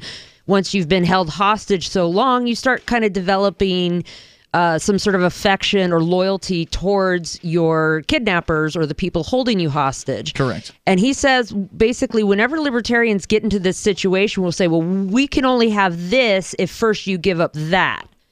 It's like you're trying to trade hostages, and the longer libertarians hold in that position, the more likely they are to basically develop Stockholm syndrome for other people who hold not wanting to give this thing up, but not for libertarian reasons. And I'd like to just read a short bit. Sure. And because it's very well phrased. Ladies and gentlemen, what we have here is a hostage situation. It's a neat scam, this holding of one positive reform hostage, while around the corner your political enemies hold its counterpart hostage as well. You won't let your hostage go until they let their hostage go. And they won't let their hostage go until you let yours go, and they'd really rather you didn't. No muss, no fuss. You've both successfully avoided responsibility. They've avoided doing something they don't want to do anyway. You've avoided something you claim you want to do, but are looking for an excuse not to advocate. And so basically, I'm deeply skeptical of anybody who claims that they would be in favor of open borders if only we could get rid of the welfare state first, because they are putting something they know is in the near future a political non-starter on the table, how committed are you really to freedom of movement if only this currently politically impossible thing happens first? Dana, any comments in general? Go right ahead. Okay, yes. Let me, because I called to actually discuss this specifically with Jackie. Is your name? Yes. Is your name Jackie? Okay, Jackie. Okay, so this. Let me just get through this, and then then you can come back at me. So this is one of the reasons why you need to have someone like a Mark to represent both sides when talking about something is serious and is important to this country and to many of the people in this country. Because I believe, as a conservative and also with the Libertarian plan, I'm real big on all sides should be represented. So there's that. The second thing is, I don't know who this Thomas character is. I will look him up, because when I speak about these things, or most things, you must argue from facts. Because if you argue emotions, which most people do, you'll lose every time. That being said, for every article you cite, and again, I don't know this character that you're talking about, this gentleman Thomas, but whether you love her or hate her facts are right on. Ann Coulter. If you can't stomach Ann Coulter, please read the scholarly work. What is she going to tell us? I mean, what is this? Summarize Heather, what? Let me finish. Heather McDonald, and I'm sure, Jackie, you're aware of Heather McDonald. I am telling you, whatever information you're getting, Jackie, or where you. The other thing I want to ask you about your friend Thomas: how many of these kids has he adopted or fostered from other countries? Wow, that's ridiculous. Didn't you just say we shouldn't make emotionally based arguments? The ones that are most pro immigration, you're bringing in people that are illiterate in their own languages. But you guys won't put anything into it. You won't put money in the bag, so to speak, yourself. You won't adopt. You don't contribute. You don't do anything. But don't tell me. Cite your sources. Yeah, how do you know anything about what we do or don't do? I'm saying. I'm asking a question. No, you aren't. You've been making You said you don't do this. You don't do that. You don't want to adopt somebody. You also said that you shouldn't argue emotionally, and you sound to be very emotional right now. My family adopted two girls from Russia, just FYI. You did, or Thomas did? My family. I have two Russian sisters who are adopted. I didn't ask you that, Jackie. I asked what Thomas did. I'm making a bigger point. Well, he's not on the air with us right now, so if you want to ask Thomas a question, his name is Tom Knapp. His website is Napster. I misspelled it earlier. KNAPPSTER.blogspot.com. You can go and ask him questions there if you want to know what Thomas has done. But advocating for an end to aggression against peaceful people doesn't mean that you have to go and adopt a bunch of children to prove that you believe in ending aggression against peaceful people. Not everybody is in a position in life in which adopting a child would be a particularly good idea for those individuals. So does that mean they can't speak? If you haven't actually adopted a child, you can't speak about adoption. If you haven't actually, assisted somebody with filling out government immigration paperwork or helped them across the border directly, then you can't speak or have an opinion about immigration. Because if that's true, then most conservatives better shut the F up, because they haven't done a damn thing ever to help anybody with immigrating. And I have a question for conservatives who are in favor of closed borders. Property rights and the right to do what you want with your property and with your business is a pretty core conservative value. When we come back, we can. Thanks, Dana, for the call tonight. I appreciate the discussion. We can continue here on the topic, or you can take control of the airwaves. You can bring up anything that you want. Our number here, 855-450-FREE. That's 855-450-3733. And as we learned last night, many of these conservatives don't actually believe in ending welfare anyway. They want welfare. They just want it for them and their buddies. It's Free Talk Live.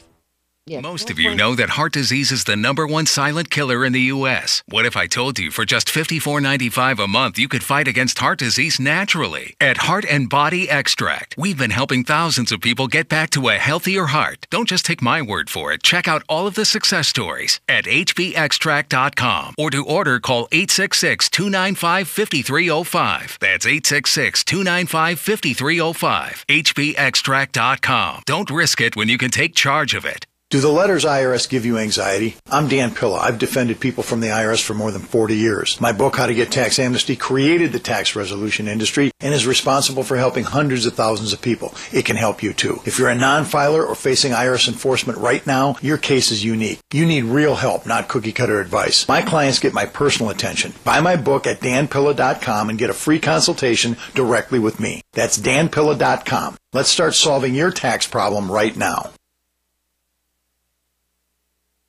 This is Michael Dean from the Freedom Fiends. I've run websites since 1996 and have used over a dozen web hosts in that time. AgristHosting.com is the only one that hasn't broken my heart. Agrist Hosting's uptime and service is stellar, and their DDoS mitigation is the best I've seen. That's important because if you tell the truth in this world, you'll ruffle feathers. And some people will try dirty tricks to silence your voice. No matter what the haters hit us with, Agrist Hosting keeps our websites online. If you have a mission-critical commercial presence or a world-changing activism site, you cannot tolerate any skullduggery. So go with agristhosting.com. Have a WordPress or blog site, but you're not satisfied with performance or uptime? Or just want raw hosting? Want to pay with Bitcoin? Agrist Hosting specializes in high-performance hosting with personalized service. Go to agristhosting.com and click on the button that says Get Hosted. That's agristhosting.com. Are you tired of governments around the world killing innocent people? Stop using their money. There is an alternative.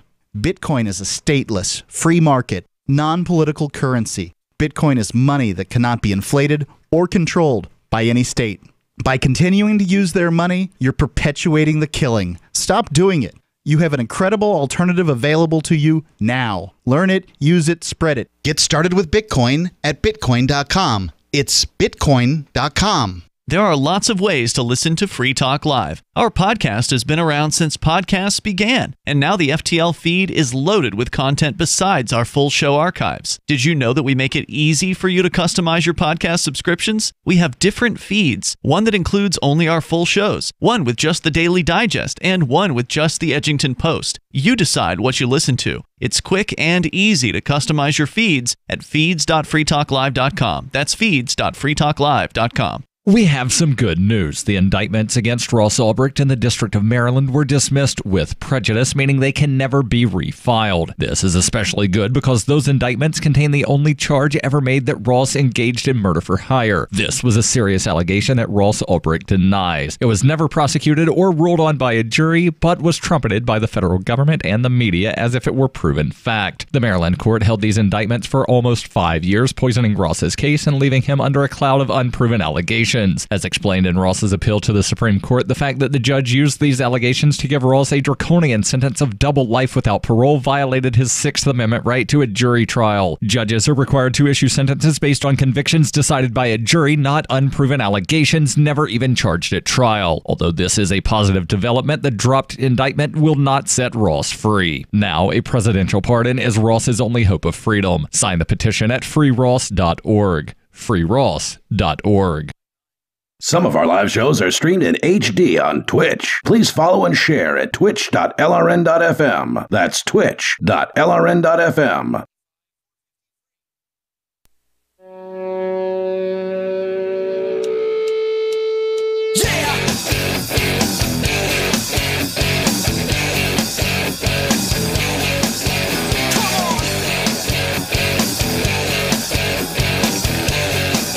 It's Free Talk Live. You can dial in here toll free and bring up anything you want. Our number is 855-450-FREE. That's 855-450-3733. Also, we have the Discord on-air call-in line rooms. They're open and available to you. Just jump on in over at discord.lrn.fm. And we'll join you in there, and we'll get you on the air, and you'll sound like you're sitting here in the studio with us. The Blink motion-activated wireless HD cameras are super easy to set up in your home or maybe even a small office. A great way to protect your family and your property with Blink. In fact, Amazon thought their product was so great they bought the company, and now Blink works with Alexa as a result of that. Plus, you can check them easily from your smartphone. There's no contracts, no subscriptions, and again, super easy to set up the Blink system because, well, there's no wires that you have to run anywhere. Blinkprotect.com/FTL. I take it back, there's one wire. It's the power cable for the hub that all the cameras wirelessly connect to. So it's super easy. I've set it up. I know how simple it is. Blinkprotect.com/FTL gets you 15% off your Blink Protect system. That's blinkprotect.com/FTL, like Free Talk Live. As we continue here, bring you your phone calls. You can call in here about anything that you want. Jackie, was there something else you wanted to add to the conversation about immigration? Yeah, Dawn identified herself as a conservative, and I thought, Dana identified herself as conservative, and I thought, two of the central tenets of conservatism is property rights and not having the government interfere in your business. So if I own a home and I want to rent it to somebody and that person is Mexican, what right does the government have to come in and tell me I can't rent to them? If I have a business and I want to employ that person and that person is from El Salvador, what right does the government have to come in and tell me how to run my business? So how can you be a conservative and support closed borders? Because that's a violation of my property rights. Well, you're presuming and my right to run my believe business. In property rights. I mean, we've talked. They claim they do. Well, do they? I mean, we've asked on the air here in the past on multiple occasions. We've started like a Saturday show, which is one of our busiest nights on the air, by asking a question: can you define what it means to be conservative or what it means to be liberal? What is, how do you define that? Nobody can define that. No, they can't. Conservatives define conservative as I'm not a liberal, and liberals define liberal as I'm not a conservative. Well, also, the conservatives will hearken back to a past that never existed, usually, like, well, it was better in the 1950s. And that's if you were an able-bodied, straight white man. Yeah. They also have an unrealistic belief of what things were like back then as well. They were children. They were informed by watching Leave It to Beaver and these other idyllic kind of... Leave It to Beaver and the Andy Griffith Show is what they think the 1950s and 60s were like. Yeah, and all these baby boomer conservatives talking about how great things were back in the 50s and 60s, it's because you were children and your parents kept you sheltered from the world like most children. So they, when we've asked, they've never had any solid answer like you're talking about. I don't remember a conservative calling in and saying, well, it's because property rights, because that's what it means to be I've never heard that. So I don't know if they actually believe that, because if they actually did believe that, then maybe they would act on their beliefs, and we would see conservatives opposing things like business regulations, because that's a clear violation of property rights. But they don't. They just go along to get along. They just want to conserve whatever it is they think existed in the past. Yeah, and generally, it'll be something along the lines of, traditional values. Oh, yeah, that's another one. Can you define traditional values? Like how it used to be. Well, God created Adam and Eve, not Adam and Steve, Darryl. Yeah, and right there in Leviticus, it says that, something. Okay, then go protest Red Lobster. Okay. As soon as you protest Red Lobster, I'll take you seriously. Hold on, wait, what? What about Red Lobster? Because it'd also be okay, shellfish. I can't believe I'm doing this, but I will defend conservatives. It actually did used to mean something. These days, it mostly just means reactionary, but it actually used to mean something. Really? Conservative used to mean traditional Western values like property rights, individual independence, but also community interdependence through traditional institutions like a church. It meant family structure, traditional family structure of a man, a woman, a children, no divorce. You go to church on Sunday, you participate in your local, fire and rescue squad or your Rotary Club.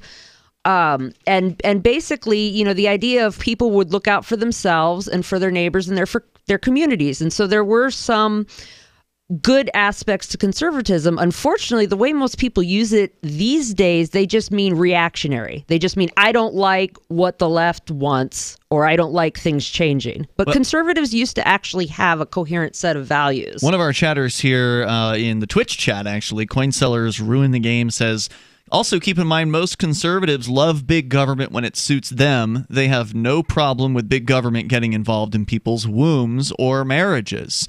And that's definitely true, because if you are one of these mythical conservatives that purportedly believes in property rights, why wouldn't those property rights extend over your own entire body? Well, the conservatives were many of the people who were pushing the war on drugs, certainly in the 1980s, during Ronald Reagan's administration, for instance, when I think it was Nancy Reagan who came up with the Just Say No, and of course all that stuff was promulgated by conservatives. I'm not saying liberals are not to blame as well. There are plenty of war on drugs liberals as well. So. Well, I think the fact that people are now defining conservatism as against immigration just shows how much damage Trump has done to the Republican Party, because they were like that before Trump. No, but they were until, like, it used to be in the 80s and 90s, they were the pro-immigration party, and it was the Democrats and the unions who were against immigration because they didn't want to have they were like Bernie Sanders, they didn't want to have immigrants competing with American workers, and it was Republicans who were in favor of opening up immigration.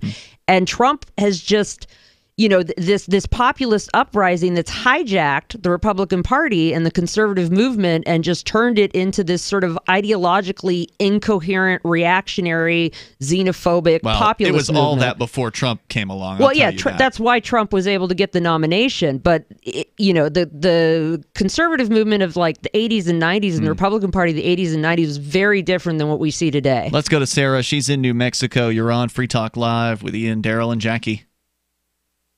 Yes, I just want to mention that, you know, there's people here that are willing to use their cars to pick people up and take them to the polling place. Okay. You know? Is that shocking to you? Did you have a specific organization in mind? Because I know there's several that do that. Did you have one you wanted to mention? I've heard that Uber and Lyft are doing some kind of thing Really? of sponsor rides. There's also specific organizations, too. Well, you know, I think all of the campaign officers, that if they believe in their candidate and their issues, they're willing to, you know, they're either texting, canvassing, they're phone calling, and you know, willing to take people to the polling place. But I wonder if these people that need a ride, they really need a ride, or they just want to be fussed over. I kind of wonder, you know, it's like, if you want my vote, or you pick me up, you know, I want to be picked up and taken there. So who do you think Uber and Lyft are trying to get people to vote for? I don't know if she was saying that. Isn't that campaign? Well, Uber and Lyft are giving people free rides to the polls on election day. Yeah, but I don't think she was suggesting She says that people offering the rides or people accepting the rides are only doing it because they're too lazy to go to the polls themselves, and they're only going to vote for the people that they're told to vote for. You really believe that, Darryl, to segue into something you wanted to talk about, I think I heard you say phone calls and text. She's talking about a get out the vote campaign in which you text people and call them, and you don't just ask, are you going to vote? Are you going to vote for my candidate? Now we are headed into, depending on the state, do you need a ride? Do you need a ride? And it's if you, I mean, I was just on a conference call about this last week. You walk people through their plan to vote, and it increases voter turnout by about 30%. And so if she's getting calls and texts asking her, do you have a ride to the polls? We'll give you a ride. That's part of a candidate or a party's get out the vote effort, in addition to the nonpartisan stuff that's being done by Uber and Lyft. It's unlikely that the Republicans are calling the Democrats trying to convince them to get a ride to vote. Sarah, thanks for the call tonight. I appreciate it. You know, it's also hard to give people rides to vote because most people just don't care, at least the college students, when we try to do it for them. More coming up here in moments. It's Free Talk Live.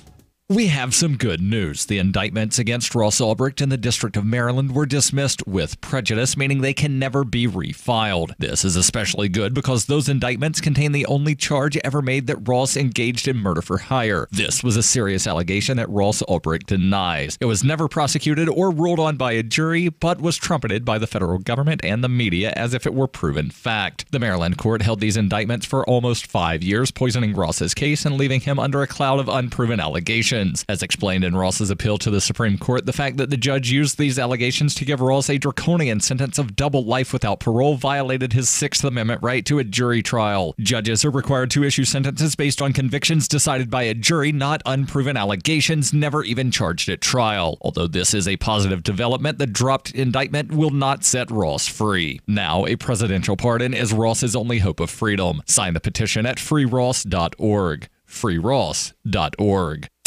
Hear that? That's the sound of a house being trashed while a gang of thieves ransack the place. And what they don't steal will be destroyed. This year, resolve not to be the next victim of a break-in. Go to faketv.com and discover a device that creates the illusion someone inside is watching TV, even when you're miles away. Security is a mindset, and Fake TV should be part of your security solution. Be vigilant, but not fearful. faketv.com.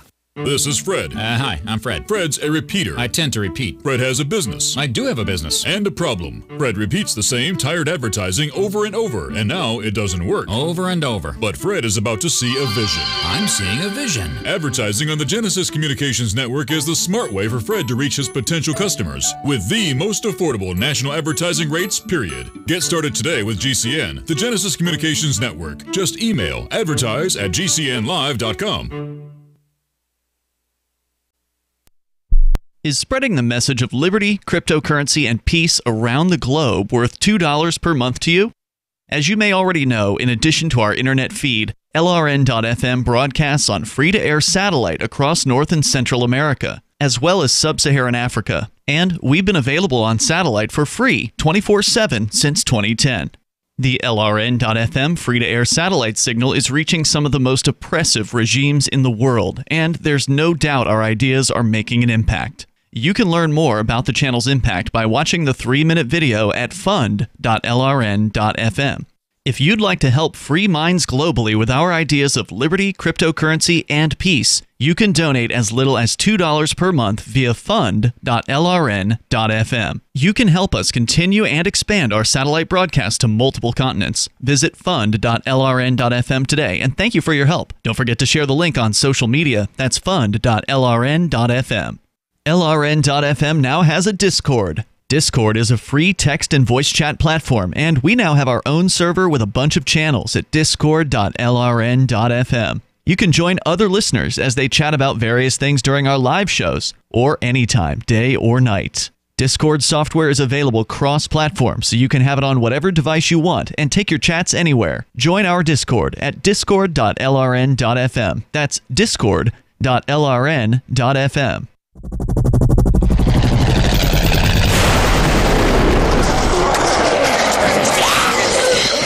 In Survivor Max 2, School Bites, Max must scavenge through a wasteland swarming with the undead. Desperate to find the medicine he needs, he discovers a community of survivors at his former school. Has he finally found the safe haven he's been looking for, or will he discover that school bites?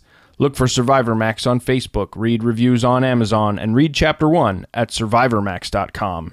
Love what we do? Please help support our international satellite channels at patreon.lrn.fm. That's patreon.lrn.fm.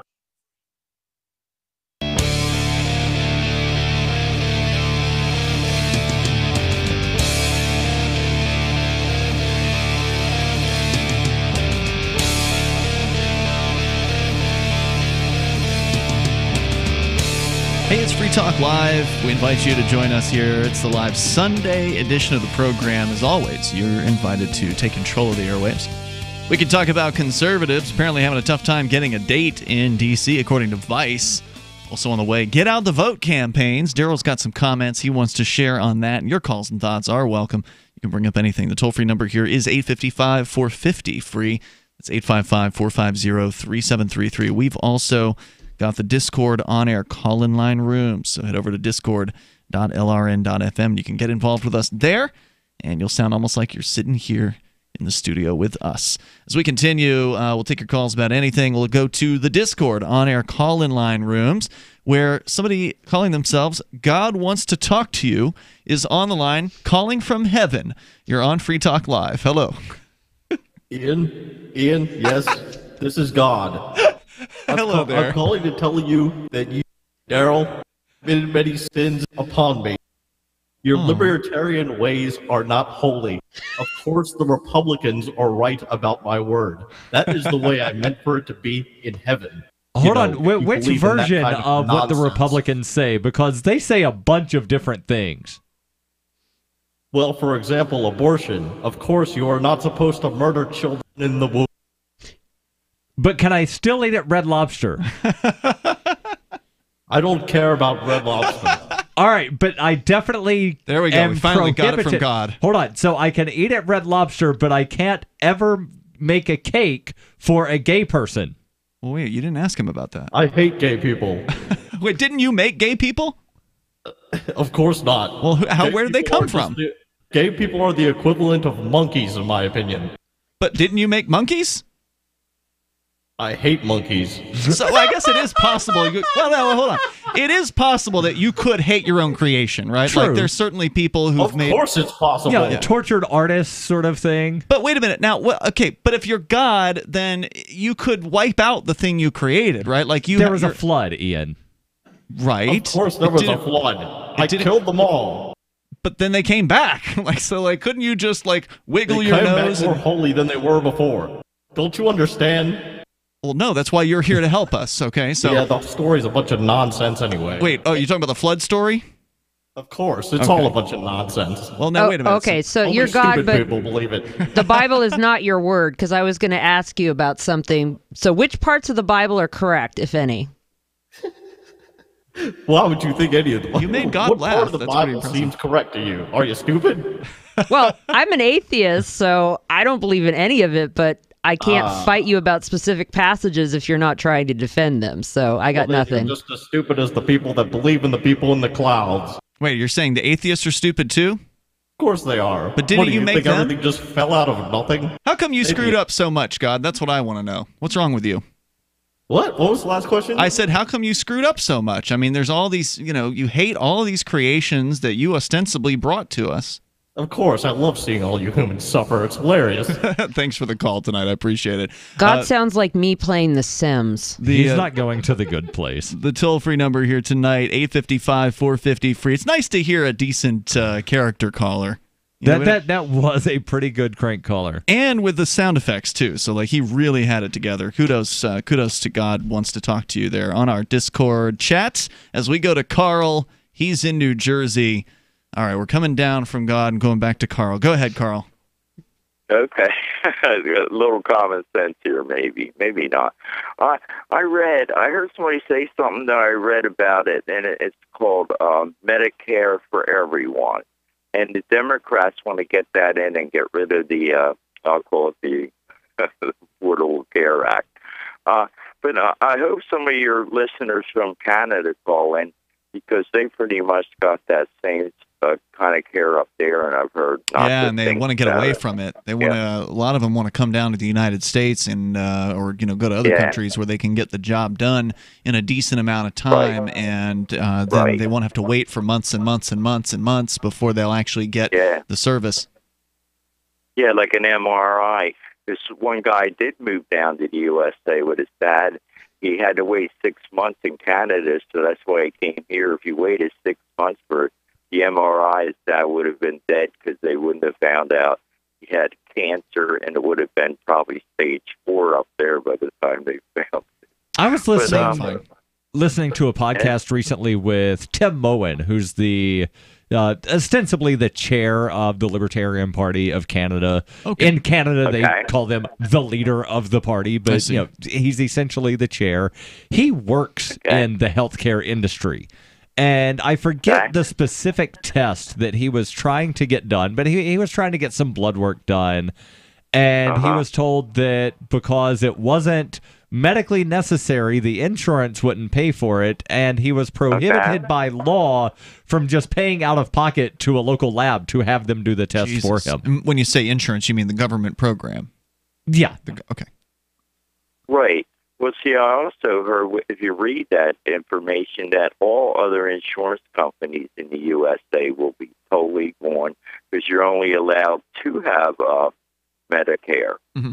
Yeah, you're talking about the government-run, what they call universal health care, single payer is another term for it. Yes. It's government-run health care. And yeah, it would essentially eliminate the insurance providers. Not to say that they're great or anything like that. The current system sucks, but a government-run system would be even worse because then there would be absolutely no incentive for excellence. There would be no competition to encourage people to do the best that they can and to lower costs. Of course, the government regulations drive costs up dramatically as is, but it would be even worse when the government was the only, or if the government becomes the single payer. Kind of like over in the UK where they've got the NHS, the National Health Care. Yeah. Yeah.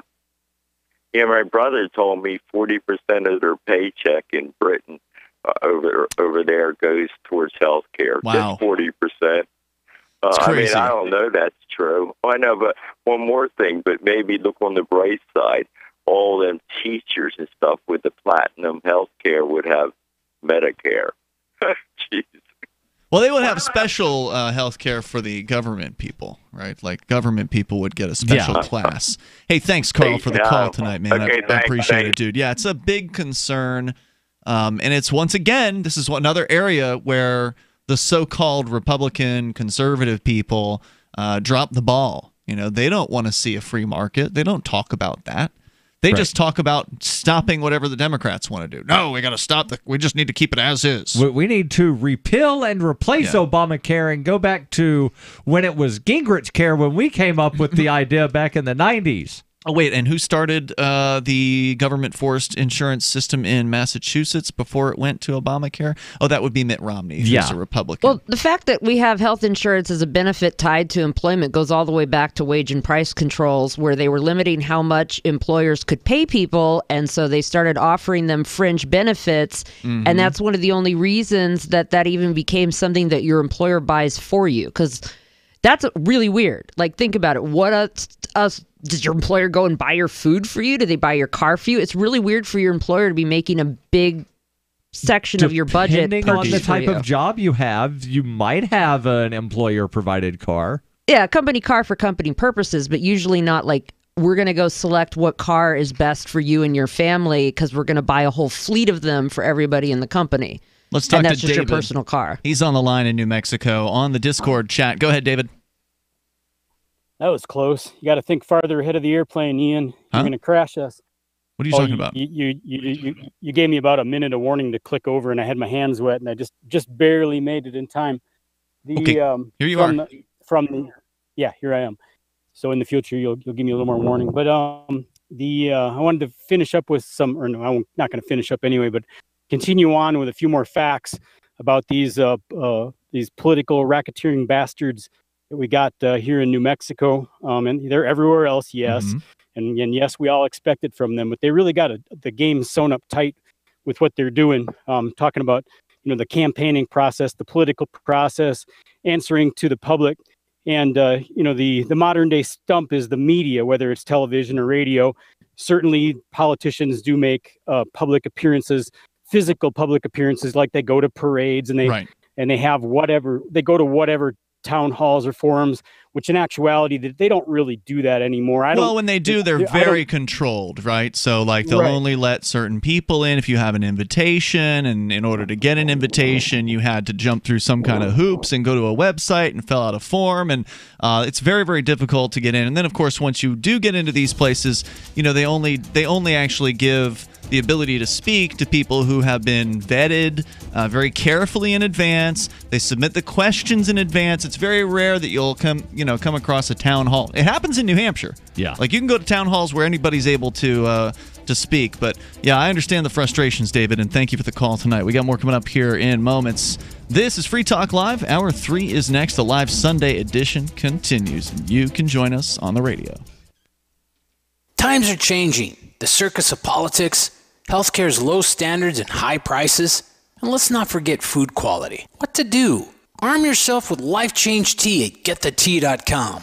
In a world of chemical imbalance and poor air and water quality, it's time you make a move. Log on to GetTheTea.com And stock up on organic, non-GMO supplements. Don't forget the tea. Cleansing your body never felt so good. And we have a brand new tea called Takedown Tea, which helps support healthy glucose. All natural body support so you can be at your best, naturally. All you have to do is log on to getthetea.com. That's getthetea.com. We're not a fad that comes and goes. We are the real deal. Join us and armor up. Getthetea.com. That's getthetea.com. Changing America's health one tea bag at a time. I love My Magic Mud. I drink a lot of coffee. I had stains on my teeth. Then I found My Magic Mud, and I was told it would remove stains. So I paid attention when I brushed the first time. My Magic Mud is black tooth powder, and the difference it made in my teeth in one application was noticeable. With 4, my teeth were as white as you normal folks out there. Please go to mymagicmud.com and buy a jar. There's 150 applications for $25. You can use Bitcoin. mymagicmud.com. The LRN.FM social media channels have been revamped. We've eliminated Facebook and focused on other platforms like Twitter and Mastodon, the decentralized alternative to Twitter. On our accounts, you'll find posts from multiple LRN.FM show hosts together in one place. Follow us on Twitter at twitter.lrn.fm, or better yet, move to the decentralized Mastodon social media platform at toot.lrn.fm, toot.lrn.fm. I think you'll like it. You're listening to the live edition of Free Talk Live. Hour number 3 is next after the news here on the Liberty Radio Network at LRN.FM. From Keene in the Shire, the Liberty Media capital of the world, this is Darryl W. Perry, host of FPP Radio News for Sunday, October 21st, 2018. Silver is trading at $14.63 per ounce. Gold is valued at $1,227 per ounce. Zen is trading at $14, and the average price of Bitcoin is $6,544. Antiwar.com reports Afghanistan's parliamentary elections had a troubled day on Saturday with a large number of attacks against different locations, leaving at least 170 casualties across the country, and the capital city of Kabul facing multiple substantial attacks. In many places around the country, election materials arrived late or not at all. The Afghan Independent Electoral Commission extended voting at those sites for a few additional hours. Officials also say some sites will be open on Sunday as well, since they barely operated at all. Officials are downplaying the troubles with the voting, attributing it to some of the people who were trained in the biometrics not showing up. In reality, monitors say that in the course of going from site to site, they found roughly 25% of the polling centers were not open when they arrived. Whether they opened later or not is not clear. How much damage this will do to the election's credibility is unclear. There were already serious concerns before the vote, and some parts of Afghanistan, including the entire Kandahar province, did not vote at all because of security problems. Zencash is now Horizon. Horizon is a privacy platform built on zero-knowledge technology with a decentralized secure node architecture. The Horizon platform enables real-life uses beyond currency, including the ability to privately chat with other people. Soon, Horizon will enable you to publish information and go anywhere on the web, all with complete privacy. Horizon, bringing privacy to life. Learn more at horizon.global. HORIZEN.global. UPI reports a 9-year-old Texas girl at the center of a 3-week court battle with the Fort Worth hospital over whether she would be taken off a ventilator has died. Peyton Summons died Friday evening, just hours after the Texas Second Court of Appeals upheld a previous court order allowing her parents to keep her on life support until Monday. Justin Moore, the family's attorney, said the girl's heart stopped beating around 8:30 p.m. Moore tweeted, "For the record, according to Peyton's parents, her heart stopped beating on its own. She was not removed from life support." Doctors at Cook Children's Medical Center had declared the cancer-ridden child brain dead September 25th after her heart went into cardiac arrest. Doctors had wanted to remove her from life support on October 1st, but her parents were granted a temporary restraining order so they could find another facility to treat her. After the court order expired, but before doctors could remove her life support, her parents were granted another week extension, which was set to expire on Monday. Winifred King, hospital spokeswoman, told the Fort Worth Star-Telegram the hospital mourns the loss of the young life, and we understand that this has been a difficult and heartbreaking time for the family. King added, "Out of respect for Peyton and her parents, we feel it inappropriate to comment at this time." You can support FPP Radio by joining the Fans program. Fans are friends, allies, and numerous supporters. Fans help FPP afford to produce more original content. You can join the Fans program for as little as $1 per month through Patreon and get perks like ad-free versions of FPP Radio News and Peace, Love, Liberty Radio. To learn more or to join the Fans program, visit fans.fppradio.com. That's fans.fppradio.com. Reuters reports the remains of more than 60 infants and fetuses were found stashed in a Detroit funeral home, according to police, calling the discovery deeply disturbing. The incident comes about a week after the badly decomposed bodies of 11 babies were found hidden in the false ceiling at a different funeral home in the Michigan city. Detroit's police chief said no connections between the two cases has yet been established. He added city, state, and federal investigators were looking to form a task force to investigate the improper storage of human remains. Unrefrigerated boxes containing about 36 sets of remains were discovered at the Perry Funeral Home, along with another 27 sets of remains in a freezer. Detroit Police Chief James Craig told reporters, "This is deeply disturbing. I have never seen anything like this in my 4.5 years on the force, ever." Investigators are working to establish ages and identities. An official with Perry Funeral Home, which offers burial and cremation services, declined to comment on the incident. The Michigan Department of Licensing and Regulatory Affairs said in a statement it revoked the funeral home's license and shut down the facility after inspectors found heinous conditions and negligent conduct at the home. Police have also launched an investigation into the now defunct Cantrell Funeral Home, where the remains of the 11 babies were uncovered last week after authorities received an anonymous letter leading them to the remains. Its former operators have not commented to the media. This has been FPP Radio News. Online at fppradio.com. America is at a crossroads on many issues, leading many to ask, is it time for the president to blow the silver horn left behind by the Founding Fathers in case the country ever needed them? Of course, the horn, which has been sitting in the Oval Office since 1817, has never been used by a commander-in-chief, but many Americans think now might be the time to summon our forefathers. Which Founding Fathers would come back? All of them. Look, when you have a bug problem, you call the exterminator. When you have an America problem, you call the Founding Fathers. They know what to do. We have to keep in mind the Founding Fathers left us with a warning. If you blow the horn with less than pure intentions, it will turn to tin and can never be used. But a president has to take risks, have the courage to admit that his administration is not all-knowing, and blow that magic silver horn to summon someone who is. Yes, but what if we become too reliant on them and they disappear after the next new moon, as was written? This is the Onion News Network.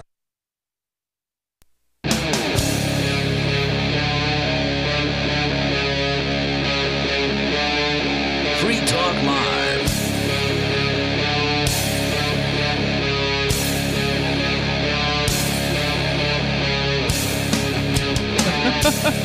Free Talk Live. You dial in here toll free and bring up anything you want. I'm laughing because the chat room on the Discord's talking about K-pop now.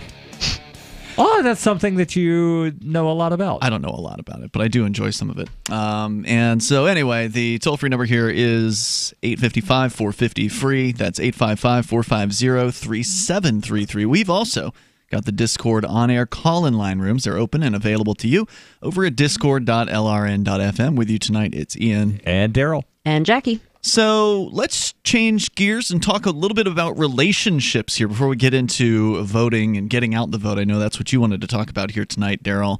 But Jackie, you seemed interested in this topic that actually was brought up by Michael Hampton. He's sitting in the studio with us here, but he found this story over at Vice. And it's a little old, but that doesn't matter. It came from earlier this year. I don't think we talked about this before. Headline, conservatives are whining because no one wants to date them.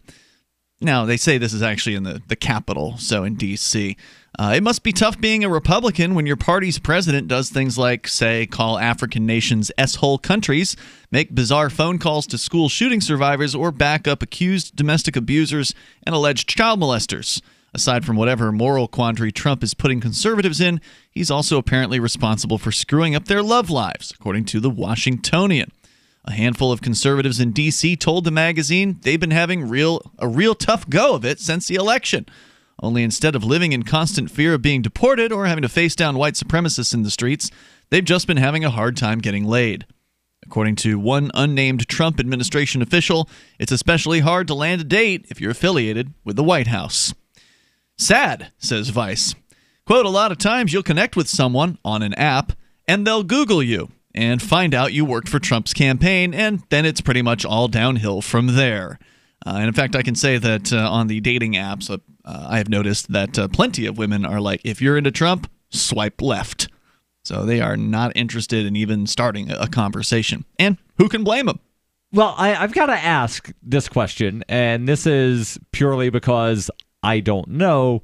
During the Obama administration, did people have on their dating profiles only looking for Obama voters? Good question. I don't know. I wasn't don't on those remember apps it back then. I couldn't. You were using the apps back then, right? I wasn't using Tinder. Like No? I have an What were you on? OkCupid profile. Okay, OkCupid. Well, I see it on both of them.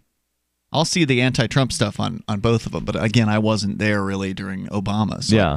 I couldn't tell you. If you know the answer to Darryl's question, though, dial in our toll-free number here, 855-450-FREE. That's 855-450-3733. I suspect that whether it was overtly advertised on a profile or not, it was likely something that would, divide people once they found out, oh, I'm a Republican, I'm a Democrat. I imagine, unless, they're really desperate for a date, many people would just be like, you know what, never mind, and just forget about it. Because, I mean, it does happen where couples have differing political viewpoints, but it makes life a little more difficult. Right. Who's the strange little man from Louisiana that used to work for Bill Clinton, but he was married to a woman that was a Republican? James Carville. Okay. Like he was, somebody working for the Democratic president, but his wife worked for the Republican Party or something, and they made it work, I guess. I think one reason you see more people saying no Trump or no Republicans than you see people saying no Obama supporters, no Democrats is Republicans and conservatives' objections to Obama supporters and Democrats, unless they're lunatic conspiracy theorists, is generally over economic policy, or maybe they want to make it okay for people to do something I think is icky in public. Whereas, liberal and progressives' objection to Trump supporters is they are fundamentally dehumanizing my loved ones. I personally will never forgive the Republican Party for how they have treated my brother and many of my friends in the LGBTQ community. That is a lot more. Is he gay? Of Is your brother gay? Yes, that's a way bigger non-starter for me than somebody thinks we should have socialized medicine. They're just wrong about economics versus a lot of conservatives just outright hate, dehumanize, and want to strip rights from my loved ones. And I think that's why you see such a strong pushback against dating people who are Trump supporters or conservatives than you see of conservatives pushing back against progressives. Yeah, I think that's an interesting observation. I think it's probably accurate from my perspective as well. It's always been easier for me to communicate with people on the left because they, at the very least, whether they adhere to it or not, they at the very least speak of tolerance and allowing people to be whatever it is, right, their sexual viewpoint or what their identity is. Rather than conservatives who tend to just hate people based on where they were born or what their sexual preferences are. And so, how can you even have a conversation with somebody who just hates another person without ever having met that person? And it just hates entire classes of people or thinks they're fundamentally less human or less worthy of love and life and the pursuit of happiness. Right. Yeah. They don't think they're human, right? Yeah, I mean progressives are just dumb. Dumb I can deal with. Dumb is not dumb, you mean ignorant. Yeah. You mean ignorant. Yeah. There's a difference. Yeah, they're ignorant. That can in a lot of cases be educated away. Correct. And one thing, Darryl and I have talked a bit about how a lot of times the Libertarian movement and the Libertarian Party keeps trying to pull from the right. And I would say at this point, we've gotten all the low-hanging fruit off that tree. People who are still in the Republican Party and still in the conservative movement are not just libertarians waiting to be woken up. Thanks to the Ron Paul revolution and, subsequent candidacies, we got those people. Our low-hanging fruit is now on the left. There's a lot of people over there that would be libertarian. They just need some economic lessons. Going on here with the Vice piece, it says, gutting stuff. Even if you're not associated with the current administration or a MAGA hat-wearing Trump supporter, it can apparently be hard to lock down a date if you lean right. A reporter for a right-wing media outlet told the Washingtonian he recently went out on a date that crashed and burned once the woman noticed some conservative books on his shelf. Even though the guy told her he didn't vote for Trump and considers himself a moderate conservative, she ended things there. Now, it keeps mentioning, like leaning to the right, this, that, the other thing. I wonder how badly it annoys people, quote unquote, on the left, that the dating apps, if you like the person, you have to swipe to the right. To the right. I don't know, man. Maybe, I'm sure people have thought of that. He goes on here. There's a quote from this so-called conservative. Says, quote, "She was like, I have to get out of here. I can't see you," and left, he said. He continued saying the policies and these things that are attracted to the right, whether or not you're a supporter of Trump, have been presupposed on you, and it's like a black mark, unquote. Other lovelorn Republicans told the Washingtonian they've been getting people to agree to dates by avoiding any mention of their politics or their work at all costs on dating apps, essentially hiding who they really are until they meet someone in person. Some said they've gone out of their way to avoid meeting up with liberals altogether, like one White House staffer who said she won't match with anyone who went to a small liberal arts school and sticks to swiping right for dudes from the South. The toll-free number here, if you want to join us, is 855-450-FREE. That's 855-450-3733. She does know that there are liberal arts schools in the South, right? I presume. Final statement here from Vice is that if things are really so hard out there for Republicans looking for love in D.C., we hear that a dating site for Trump supporters is really struggling to attract new members. That's according to Vice here. I'm curious now what the Trump supporter dating site is. They have a total Make America Date Again. Is that are you for real? I clicked the link because I was curious, and it's a Vice article about the site that apparently is Trump.dating. Okay. But the name of the site, according to the headline, is Make America Date Again, or maybe that's the tagline. Oh my God. Okay, so I just clicked They're wrapped in a flag. That's a violation of the flag code. They are going straight to hell. Right on the front page, you got a couple standing on a beach, looking out over the ocean. The camera's behind them. They're looking into the sunset. They're or probably whatever. naked under that flag, and too. There's a flag literally wrapped around the couple. Is this the site that used to have its cover model as a registered sex offender? Because there was a big expose about that back in February. You want to talk about about a Trump site. Dating. Maybe you've got a story to tell about your dating experience. Give it to us. This November, I'm running the New York City Marathon as a member of Team Innocence Project because I'm a passionate supporter of their work. 2018 has been a banner year for the Innocence Project. Since January, 9 of their clients have walked free. Innocent people who combined to serve more than 200 years in prison for crimes they did not commit. And because of the Innocence Project, the risk of being wrongfully convicted has been greatly reduced for millions of people. October 2nd is International Wrongful Conviction Day. It's an opportunity to draw attention to the countless innocent men and women who remain behind bars and the need to reform our broken criminal justice system to prevent wrongful convictions. At any given time, the Innocence Project represents 200 clients who need their help to prove their innocence. This year, the Innocence Project helped pass a first-in-the-nation prosecutorial oversight law in New York and eyewitness identification reforms in New Hampshire and Louisiana. You can help the Innocence Project by going to run.freetalklive.com. That's run.freetalklive.com. What is it costing you in vet bills for that convenience of just pulling open a bag of formulated, extruded, processed cereal bits that cost a ton of money anyways? How do you feed your dog to derive not only energy, but a good coat, bright eyes, and a great attitude? Come to Dinovite for help. DINOVITE.com. I found his raw meat diet on Dinovite.com with just the raw meat and the eggs and the Dinovite and the Super Omega on top of it. Try Super Omega Fish Oil. Buy 2, get 1 free. Ground beef, white rice, eggs, including the shells, and the Dinovite supplement, and then the Lico Chops. Try Lico Chops. Buy 2, get 1 free. It just balances out his body and his mind and his spirit. Adding Dinovite to their diet has every single dog in my kennel looking better than they have ever looked. There's skin is so much better now that they're on the raw diet. I don't even give them the kibble anymore. DINOVITE.com.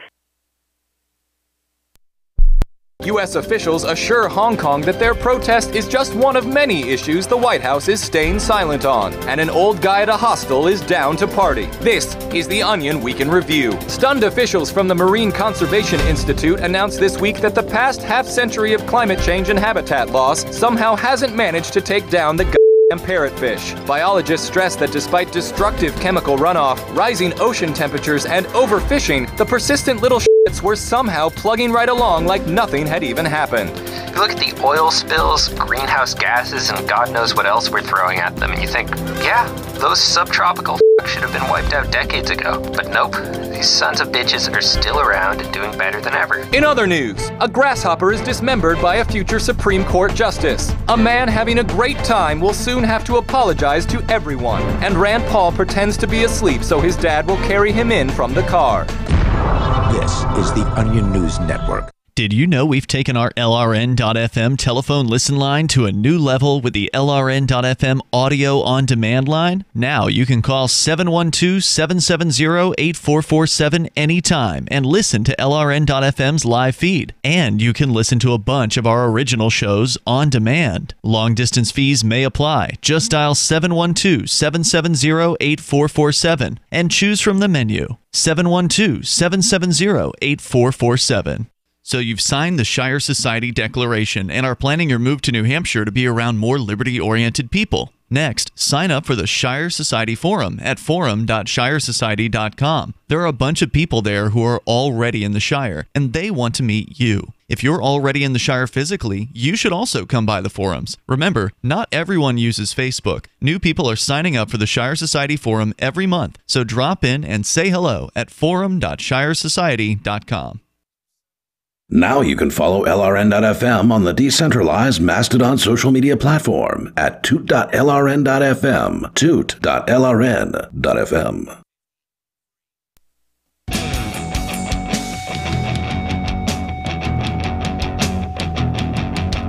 It's Free Talk Live. Dial on in here. The toll-free number is 855-450-FREE. 855-450-3733. We do have the Discord on-air call-in line rooms.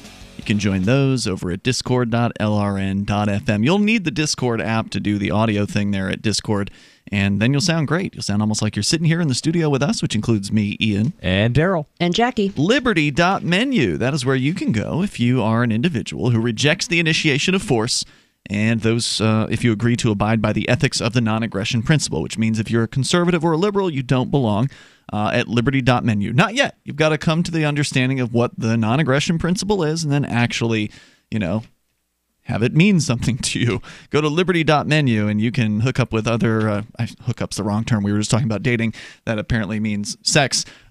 You can connect with other people who love liberty. You might be able to hook up with somebody using liberty.menu. It's not built for that. There is a bit of a social networking aspect to the site. That's certainly not the focus of it, but it does have that. Liberty.menu is how you can put up information about the thing that you do. Maybe it's creating content, digital content. Maybe you've got an event that you coordinate. Maybe you've got a business that you run, or more than one of those things. You can add listings for free, and of course you can rate and review other listings as well. Go to liberty.menu. You can use code FTL to get your special Free Talk Live listener badge, because again, it's free to use the site, so we can't really give you a discount. It's free. Liberty.menu. Head on over there and get interactive. So we're talking about dating, and if you've got a story you want to tell, because the story originally that we brought up here was from Vice, and it's about conservatives having a tough time dating in the D.C. area when women on dating sites, or I guess the vice versa can be the case, but when the other, whoever it is you want to date, finds out that you are a Trump supporter in this case, then it's off. Or in some cases for just people on the right, just finding out they're on the right means it's off. People will jump to a conclusion about you.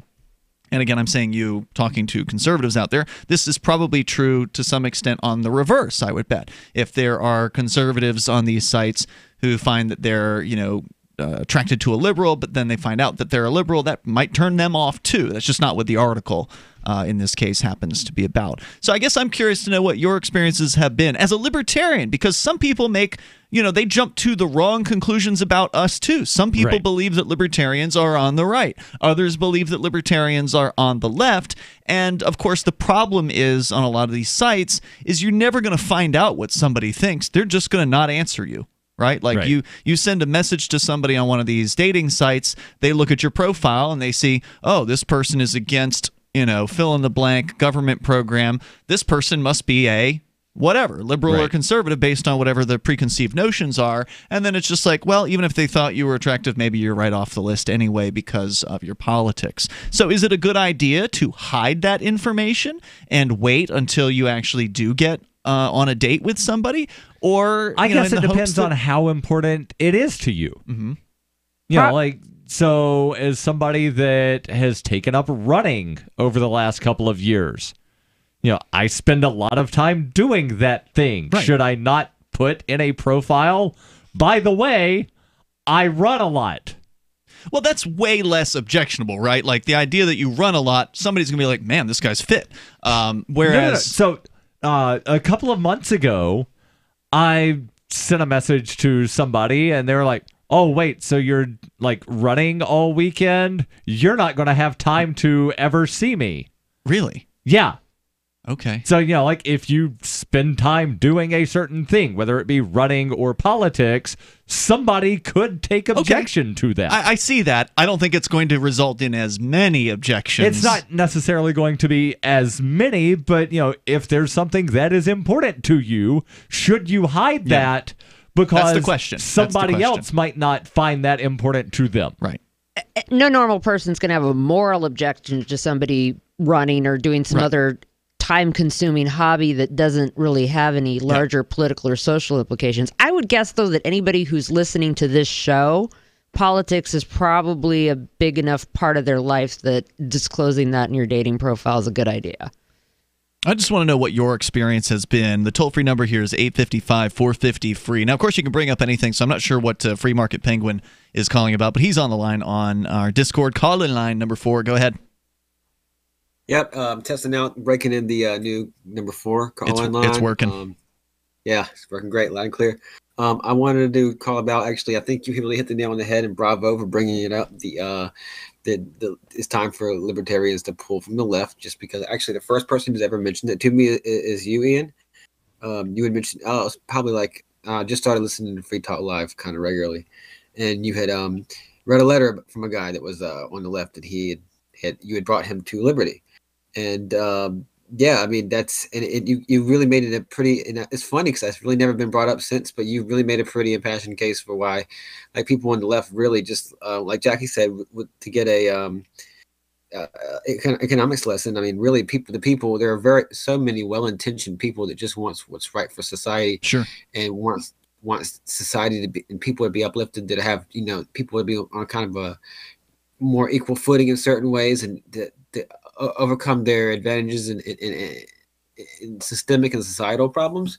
And there are answers in liberty and libertarian movement and in this side of the political spectrum to those issues, to people with those kind of concerns, and not just the fully individualist, fully pro kind of your standard heavy individualist and ANCAP kind of situation. I understand that the rights of the individual are very important, and they are sacrosanct to many libertarians. But at the same time, most people don't have a clue what libertarians, what various types of libertarians. No, they don't have a clue. I remember hearing there's a gun organization here in New Hampshire. New Hampshire Firearms Coalition is, I believe, what it's called.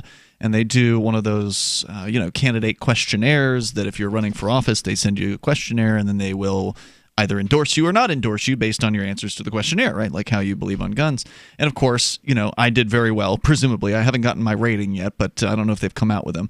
But the dude wrote me back, like really impressed. The organizer of this organization, the head of it, wrote me back, impressed with my answers, was like, you don't sound at all like the libertarian presidential candidates did, basically, Bill Weld and Gary Johnson. He specifically mentioned Bill Weld, and seems like he really hates Bill Weld because he's from Massachusetts, so he knows how bad he was on guns, apparently.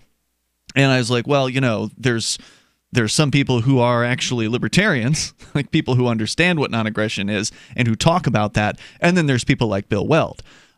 So, unfortunately, that's just the reality. People don't know, and especially if they're being confused by these so-called libertarians getting national press, then it's understandable why people will be turned off and disgusted by libertarians and then jump to understandable conclusions, thinking that all libertarians must believe what these candidates believe, because why else would they be their presidential candidates if they weren't the standard bearers for the libertarian belief system? I guess we'll assume all Republicans believe exactly like Trump does.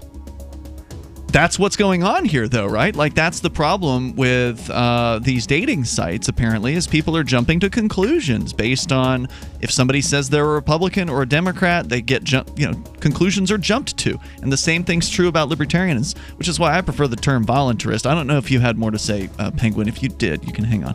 Our toll-free number here is 855-450-FREE. That's 855-450-3733. It's Free Talk Live. When you use public Wi-Fi, hackers and identity thieves can see anything you do online. Embarrassing photos, your web history, even your passwords. That's why I use private internet access to encrypt my internet connection for less than 10 cents a day.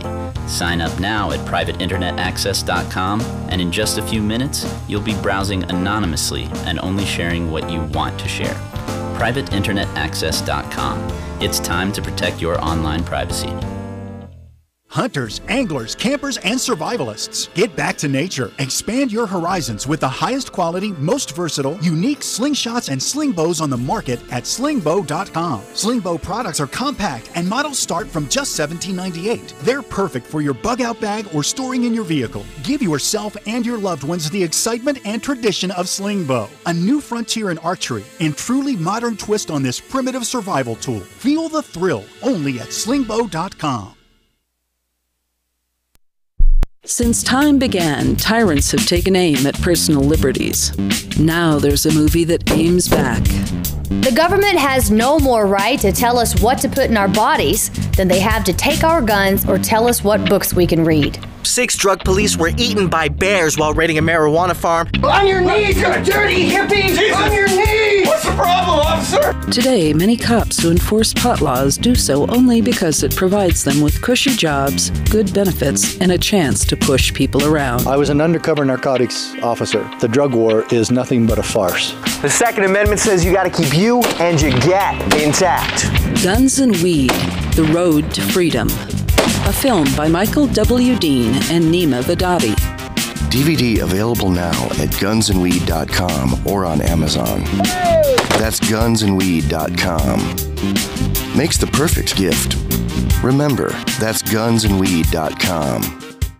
The new 4th edition of Healing Our World, The Compassion of Libertarianism, will take your understanding of liberty to a deeper level and has over 1,300 updated references, new cartoons, and a foreword by Dr. Ron Paul. With discounts for multiple book purchases, the 4th edition of Healing Our World is a great gift for the liberals, pragmatists, environmentalists, and Christians in your life who think libertarianism is cold-hearted. Get yours today at healing.freetalklive.com and use promo code FTL for a $5 discount.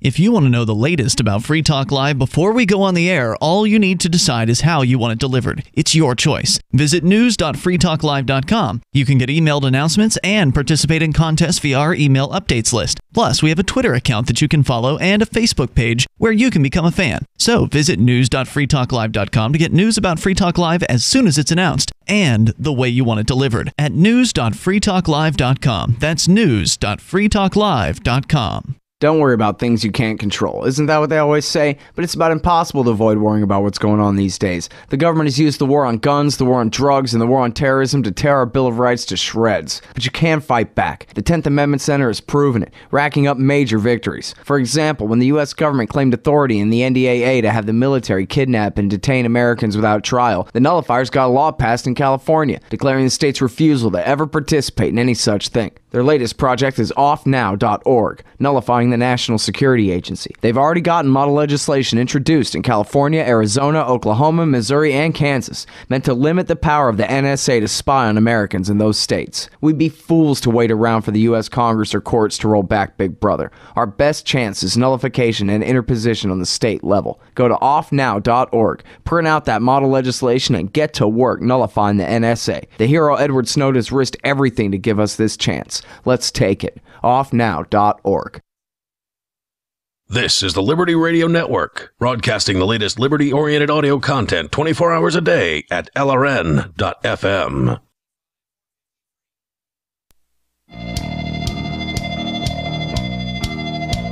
It's Free Talk Live. You can bring up anything you want here. If you've got a dating experience that was ended before it even began by your political viewpoints, you want to share that experience with us, you're welcome to do so.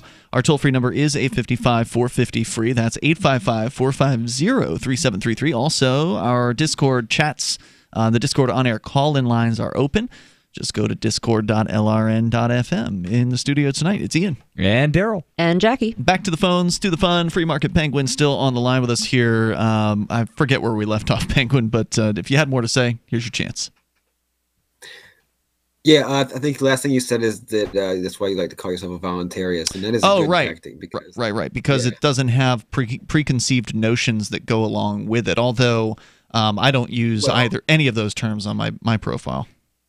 Yeah, but when you do bring it up, the most likely, like 99.9% of the time, they're going to say, well, what's that? You know? Right, that's the idea. Or they'll Google it, but hopefully they'll ask you, what it is. Well, even if they Google it, that's still fine because it's not Republican or Democrat, right? Like it's not going to come up as one of those things. So they'll have to learn something at least if they're looking into that. Because nobody's going to Google libertarian.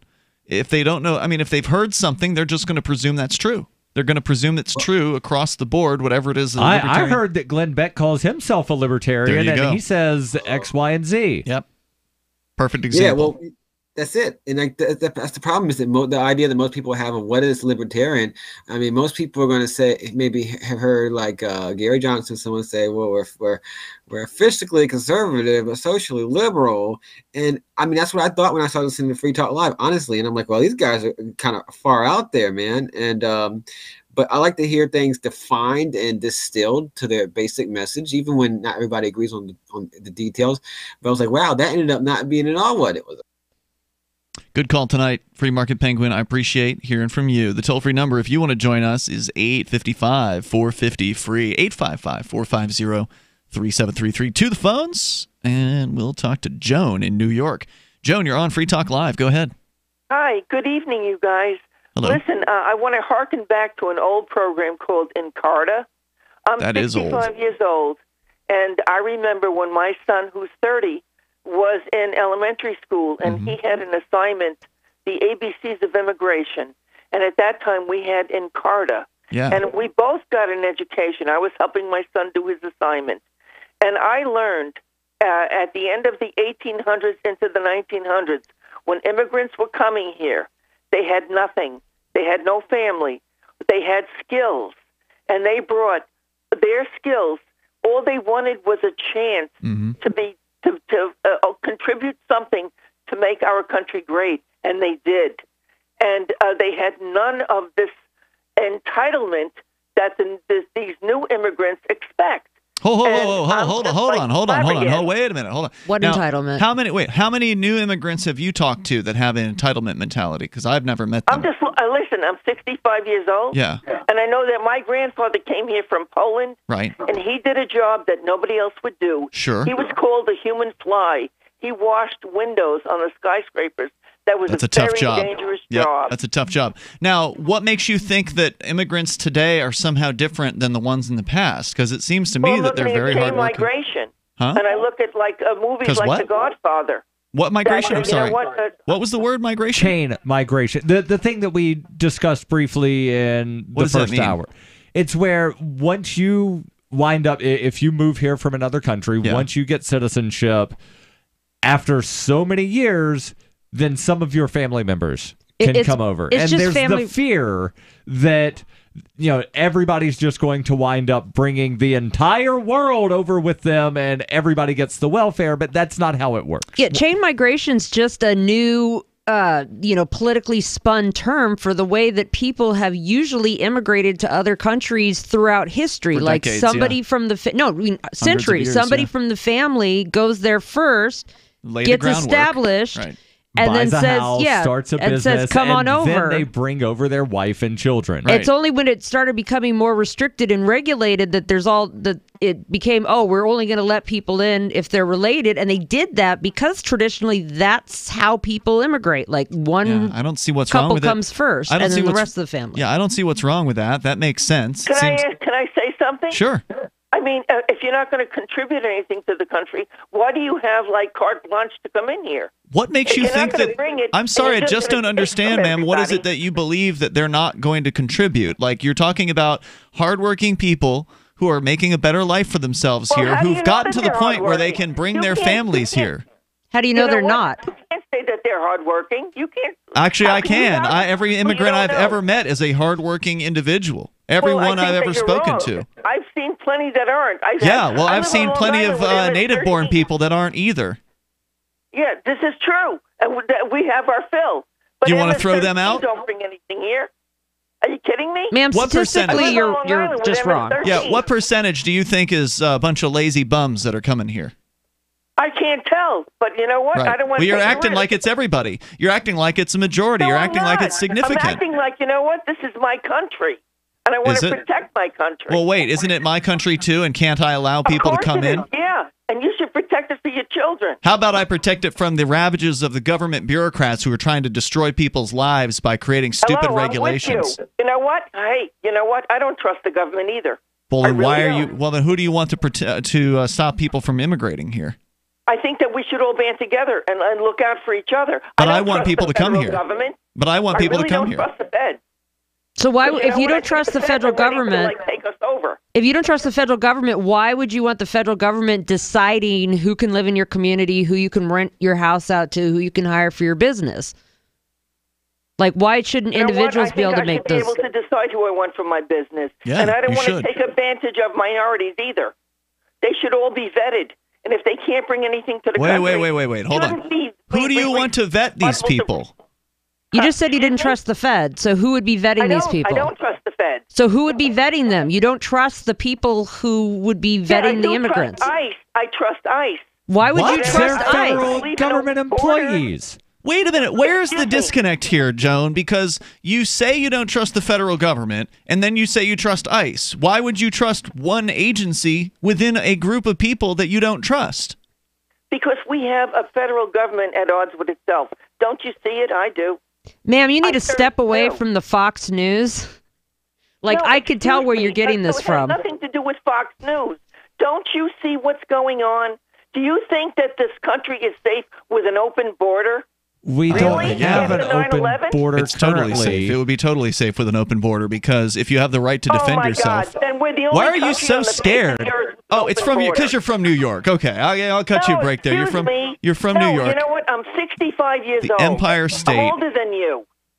And you know Oh, what? well, that I means you're used to be smarter? you. Are you saying that means No, you're smarter excuse than me me. because you're older? I used to be, excuse me, sir, I used to think like you. Oh, yeah? I'm older now. So you used to love freedom But I and then you see- decided to I see stop? things differently. Hmm. So you decided that freedom is a bad idea. You used to think No, that I was a do good not. idea? I embrace freedom. Are you No, you kidding me? don't. I thank God every night that Madam, we live in the country that we She live in. likes having freedom for herself, but she Yeah. doesn't think that everybody That deserves is a freedom. lie. Don't put words in my That's mouth. what you've been saying. You support immigration and customs enforcement. That means you do not support freedom, madam. It's quite simple. Well, why is it wrong to enforce my borders of my country? Because it's not Everybody your else country; does. it's our country too. If Exactly Ian wants right. to rent so a, what's wrong with us trying to protect our country? because it's our country too. If Ian wants to rent a room out in his house to somebody from El Salvador, why should you be able to tell him he can't do that? No, I'm not telling him that. All I'm saying No, it's is, ICE who's telling me that, which she supports. Has been vetted. Would you get it straight, Joan? You either support ICE and they're enforcing these arbitrary rules against peaceful people who just want to come live a better life for themselves, or you support property rights and my ability to rent my room out to whoever the hell I want to. Arbitrary? Huh? Can you define arbitrary to Well, me? by sort of definition, you can't define arbitrary define because it's arbitrary. It's the sort of whim of a government buratocrat or a politician. A whim, Yeah. really. You know, Arbitrary. my grandfather came Adjective. here- Based on random choice or personal whim rather than any reason or system. All right, so stand by, Joan. I'm going to bring her back here because she feels strongly. She's passionate. The toll-free number here is 855-450-FREE. She's confused. Thinks she believes in freedom, but at the same time, clearly doesn't. It is Free Talk Live. You bring up what you want. Does your dog itch, scratch, stink, or shed like crazy? Come to Dynavite for help. Order a 90-day supply of Dynavite. Dynavite is nutrition. Pick up 2 bottles of Lico Chops, get the 3rd bottle free. New improved Lico Chops with omega-3, omega-6, vitamin E. And now, 6 extra direct-fed microbials. Even better for the digestive tract and immune system. Try Lico Chops. Buy 2, get 1 free. At Dynavite.com. DINOVITE.com. Are you a cryptocurrency advocate? The Crypto Tip is the ideal outreach tool to help new people discover cryptocurrency. It's a printable business card-sized tip that you can give to service providers, preferably in addition to a good cash tip. When the server scans the QR code, it'll bring up an explanation of cryptocurrency, how to install a wallet, and allow them to claim the tip. If they don't claim the crypto, you get your tip refunded to you after a time period you specify. Plus, if they do claim the tip, you get an email alert. Create as many tips as you want at cryptotip.org. That's cryptotip.org. Normal blood pressure, naturally. How would that make you feel? I'm Don from New Mexico. January of 2000, I had a heart attack. Then my real health began going downhill. I had high blood pressure, diabetes, poor vision. I wasn't sleeping well. I was a mess. Don reports dramatic improvements with Heart and Body Extract. I started taking Heart and Body Extract. From within a few days, I started sleeping better. My blood pressure normalized. My diabetes normalized. My sleep improved. Experience these benefits and more when your body heals itself with the assistance of Heart and Body Extract. Order at hbextract.com or call 866-295-5305. That's hbextract.com or call 866-295-5305. And folks, I did not expect this at all. By the 7th, 8th, and 9th day, I saw dramatic improvements from taking Heart and Body Extract. Heart and Body Extract comes with a 100% ironclad money-back guarantee. Details at hbextract.com or call 866-295-5305 for Heart and Body Extract.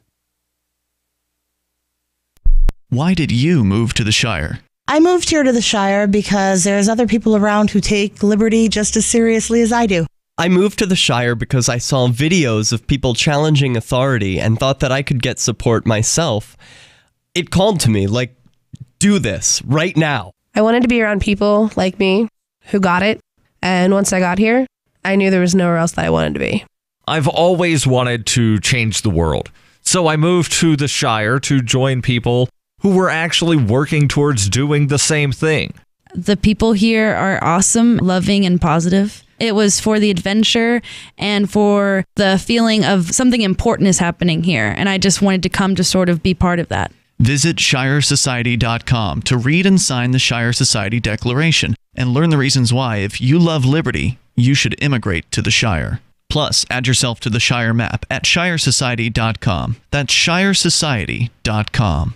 Some of you asked, and now we've delivered. LRN.FM's live Keene, New Hampshire studio shows are now streamed in HD on Twitch. Visit our channel at twitch.lrn.fm and give it a follow. If you have Amazon Prime, you get 1 free subscription on Twitch. If you use it on our channel, Twitch will give LRN.FM a monthly piece of your Prime subscription cost. So please watch, follow, share, and subscribe to twitch.lrn.fm. That's twitch.lrn.fm. Cell 411 is a free app for Android and iOS that replaces government-controlled 911.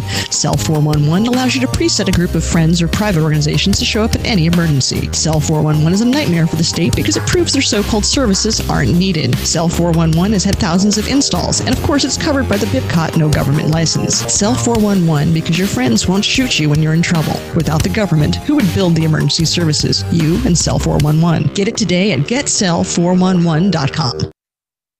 You can sign up to receive the latest about the Liberty Radio Network via our email updates at updates.lrn.fm. That's updates.lrn.fm. And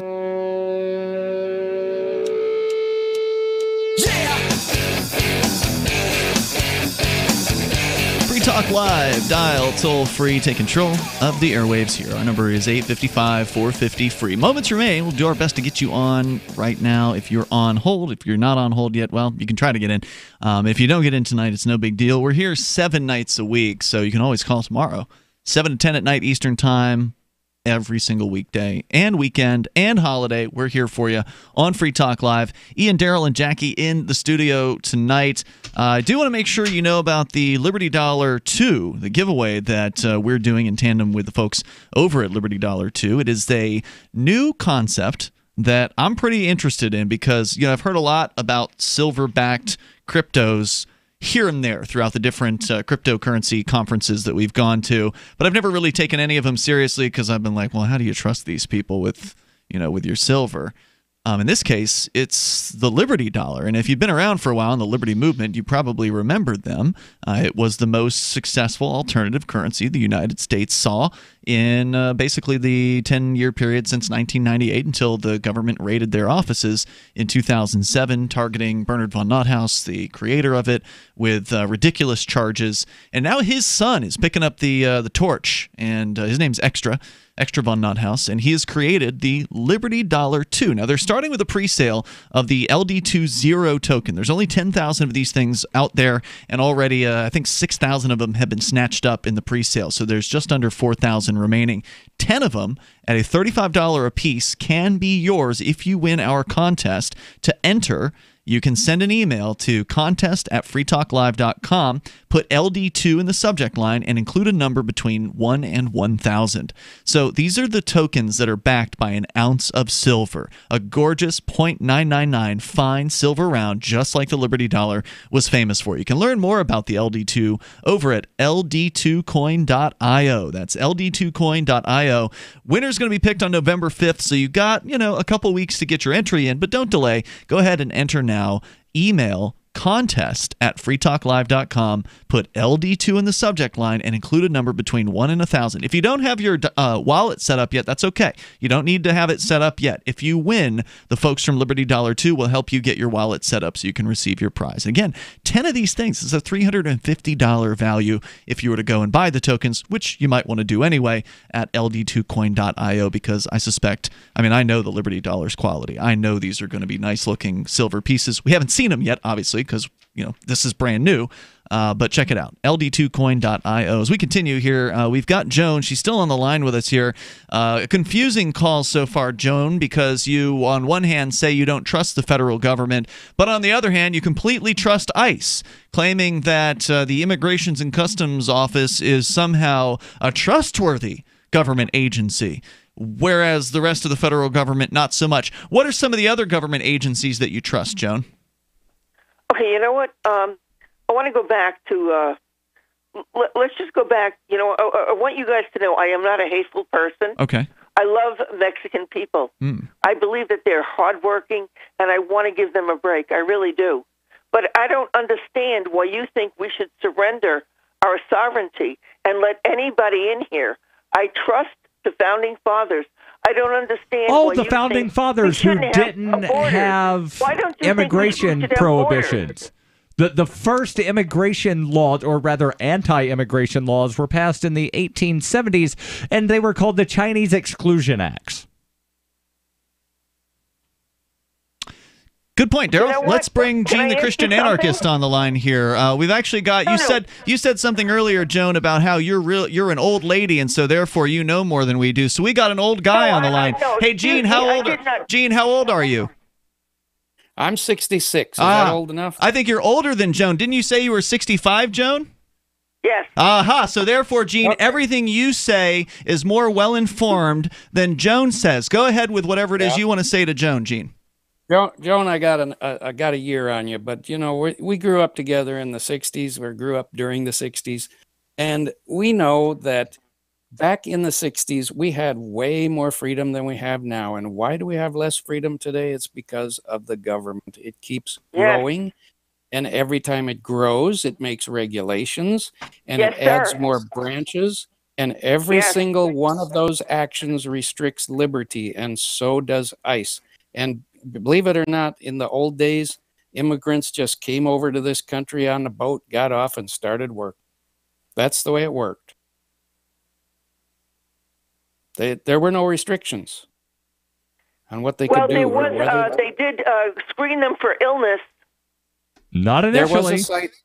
There was a site for that, but that didn't mean that everybody had to be processed through that site. You could also take a boat, right? And you could take a boat to Florida. Right. You could take a boat to Maine. You didn't have to come in through Ellis Island. San Francisco. Yeah. Walk across the border from Mexico, or ride your horse across the border from Mexico. Or there Canada. Were no restrictions.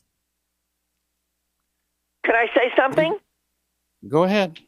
The immigrants that came back in those days did not have family here. They came one person with a wish, a dream, and a skill. It usually started. I mean, have you ever done any research on your genetics on like a site like Ancestry.com? You'll see in your own family history somebody came over. Ancestry.com, ma'am. Yeah, and then somebody else came over. Render my DNA information to the feds. No, you don't have to get the Ancestry DNA test. You can just go through old customs forms. Like when I was doing my ancestry research, it's a case of somebody from the family comes over and then somebody else comes over a couple years later and then somebody else. Like chain migration is just a new politically spun term for the way people have immigrated to the United States since the beginning. Or immigrated anywhere for thousands of years. Well, I just like to point out that the government always messes things up. They never find solutions. I can't come up with a single solution the government's ever come up with that actually works. Can you? You know what? What's going on in California, we are surrendering all of our privileges to immigrant people. You didn't answer his question. It's not a conversation. It's not a conversation, Joan. Hey, Joan, you didn't answer. Gene asked you a question, and you didn't even try to answer it. Gene, can you ask the question again? Well, I said single thing that the government touches, they mess up, and I said I wanted to know if you could come up with one example of a government program that actually solves a problem. Oh my God. You got me there, Gene. Okay, then it can't solve the immigration. And look, there's only 4,000 people. I just read it on Drudge. 4,000 people coming towards the border. 4,000 people won't even make a dent in this country. Let them in. Thank you, Joan, for the call tonight. Thank you, Gene, for your call as well. Very informative. Great questions for Joan. Really appreciate that. The toll-free number here, 855-450-FREE. He stumped her. And that was a great question. Harry Brown used to have a variant on that question. It was, what's your favorite government program? Now, there were some people that could answer that question, but it was very, very hard for people to answer. Subsidization of iodized salt. The least objectionable to me would probably be NASA. That's usually one of the ones that people would. Yeah, like if NASA were a private entity, I would pay the roughly what, like $10 a year they say that it would cost. Just think how much more effective they'd be too. Because if they were actually getting voluntary donations, spacey things. They would do what SpaceX did, which was like actually accomplish something in a fraction of the amount of time for a fraction of the cost. I've said it before, I'll say it again. If the Corporation for Public Broadcasting ever stops receiving federal funding, I will become a monthly donor. Let's go to Larry. He's in Indiana. You're on Free Talk Live. Hello, Larry. Hello. Thanks for taking my call. Yes, sir. I think I don't want to say I want to side with the lady that just spoke with you, but I get her point, and I think her way of coming about explaining it was a little awkward. Well, why don't you try making her point for her then? Okay. Well, I'll not make her point. I'll have to make my point. I can't make her point for her. Okay. Then. Considering that we are where we are at, and I don't want to discount the importance of it, but the importance of how we got here. We got here because of a lot of things. Government, yes. People in general, yes. All things. But where we are at, we have to deal with the reality of today. I think all of you would agree to that. So you mean like a police state? We have to deal with a police state, checkpoints? No. We have to deal with it, meaning it's a reality of our today. Yep. Correct. Police state is a reality. Right. That's correct. We have a police We're state. a police state, right? Right. Well, I can make comment about that, but in terms of immigration, yes, we have 4,000 people coming at the border right now through Mexico, but the greatest majority of them are not Mexican. They're Guatemalan. So what? Well, my point is this, and it wasn't our government that caught these people. They just caught 100 ISIS. Now, dealing with the reality of today. What? The Guatemalan government just caught 100 ISIS terrorists in Guatemala. Now, can you give a definitive answer, yes or no, that there are none of those individuals? I don't worry about that kind of stuff. I just believe in freedom, and if there's going to be a criminal coming here, then if they come to New Hampshire, they're going to be dealing with an armed populace who will stop them dead in their tracks, because that's what freedom is. So the protection of life, liberty, and property is what the Free State Project is all about. But it's an effort to move 20,000 people who understand. It's about demonstrating to the entire country that, yeah, we can have a free market, a truly free market. Making it just a freer, great place to live. It's the world's largest voluntarist libertarian community, and it's only getting bigger. That's amazing, to be able to move to a place where other people passionately believe in being free and independent. What the Free State Project is managing to do, though, is to put their money where their mouth is. It's physically getting up across the country and saying, let's go someplace and let's demonstrate the power of these ideas. There's a lot of kind of philosophy that surrounds liberty. There's a lot of thinking about it and talking about it. But here in New Hampshire, people are doing it. 101 Reasons Liberty Lives in New Hampshire, a documentary by Free State Project Early Movers. Watch it free at 101reasonsfilm.com. 101reasonsfilm.com. We've all heard about blockchain assets like Dogecoin, Ether, and Ripple. Bitcoin isn't the only player in the blockchain game any longer. And for those of us wondering how to get our hands on these digital assets, finally, there's a solution. Shapeshift.io allows you to buy and sell between your digital assets and Bitcoin instantly between your own digital wallets. I've used it with ease. Shapeshift.io. There's no account or email address needed. You send them the crypto you want to sell. They send back the crypto you want to buy. It's that easy. Shapeshift.io. So you've heard all 3 hours of the latest episode of Free Talk Live, and you're still hungry for liberty-oriented audio content? Did you know that we have another 24/7 audio stream at LRN.FM? The Liberty Radio Network airs the latest episodes of some of the best liberty-oriented podcasts on the internet around the clock. In addition to recorded content, you'll also hear live shows like Free Talk Live, originating from our Keene, New Hampshire studio. So listen anytime at LRN.FM. That's LRN.FM. This is the Liberty Radio Network, broadcasting the latest liberty-oriented audio content 24 hours a day at LRN.FM. The Free State Project has reached its goal of 20,000 liberty lovers who've pledged to move to New Hampshire and get active to achieve liberty in our lifetime. Perhaps you're trying to figure out what part of New Hampshire should be your destination. If so, consider Keene. You'll find more than 150 reasons to move to Keene at move.freekeene.com. Keene is famous for its historic, publicity-generating activism, as well as being the liberty media capital of the world. It's home to freekeene.com, New Hampshire's destination for liberty activism, news, and opinion. For years, we've been compiling over 150 reasons to move to Keene at move.freekeene.com, where you'll learn about some of what's happening here and what makes Keene a great place to live. If you love liberty, you'll probably enjoy anywhere you end up in the Shire. But do your due diligence first. Please visit move.freekeene.com for the full list of over 150 reasons to move to Keene. That's move.freekeene.com. LRN.FM is proud to announce our official listening apps for Android and iOS devices. Now you can easily tune into our streams anywhere, anytime on your smartphone or tablet.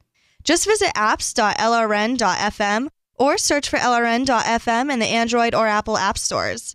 Please download, rate us 5 stars, then share the link on your social media and let your friends and family know how you're listening to LRN.FM. Download it now, free at apps.lrn.fm. Radio is the most personal of mediums. I exist right now in your head. If you listen to Free Talk Live regularly, you know me. Free Talk Live is on more than 160 radio stations around the U.S. and has been downloaded on every continent around the world. Hundreds of thousands of listeners with ad packages from $600 a month to $6,000 a month. Imagine what we can do for your business, project, website, or idea. Email me, mark@freetalklive.com. What's up next? Visit the Liberty Radio Network program guide to find out at shows.lrn.fm. That's shows.lrn.fm.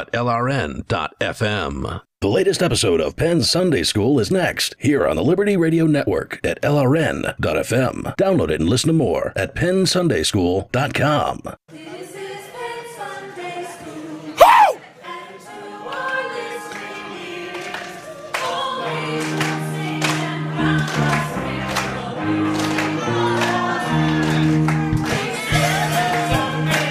Brothers and sisters, welcome to Penn Sunday School. We are broadcasting from Show Creator Studios here in Las Vegas, Nevada.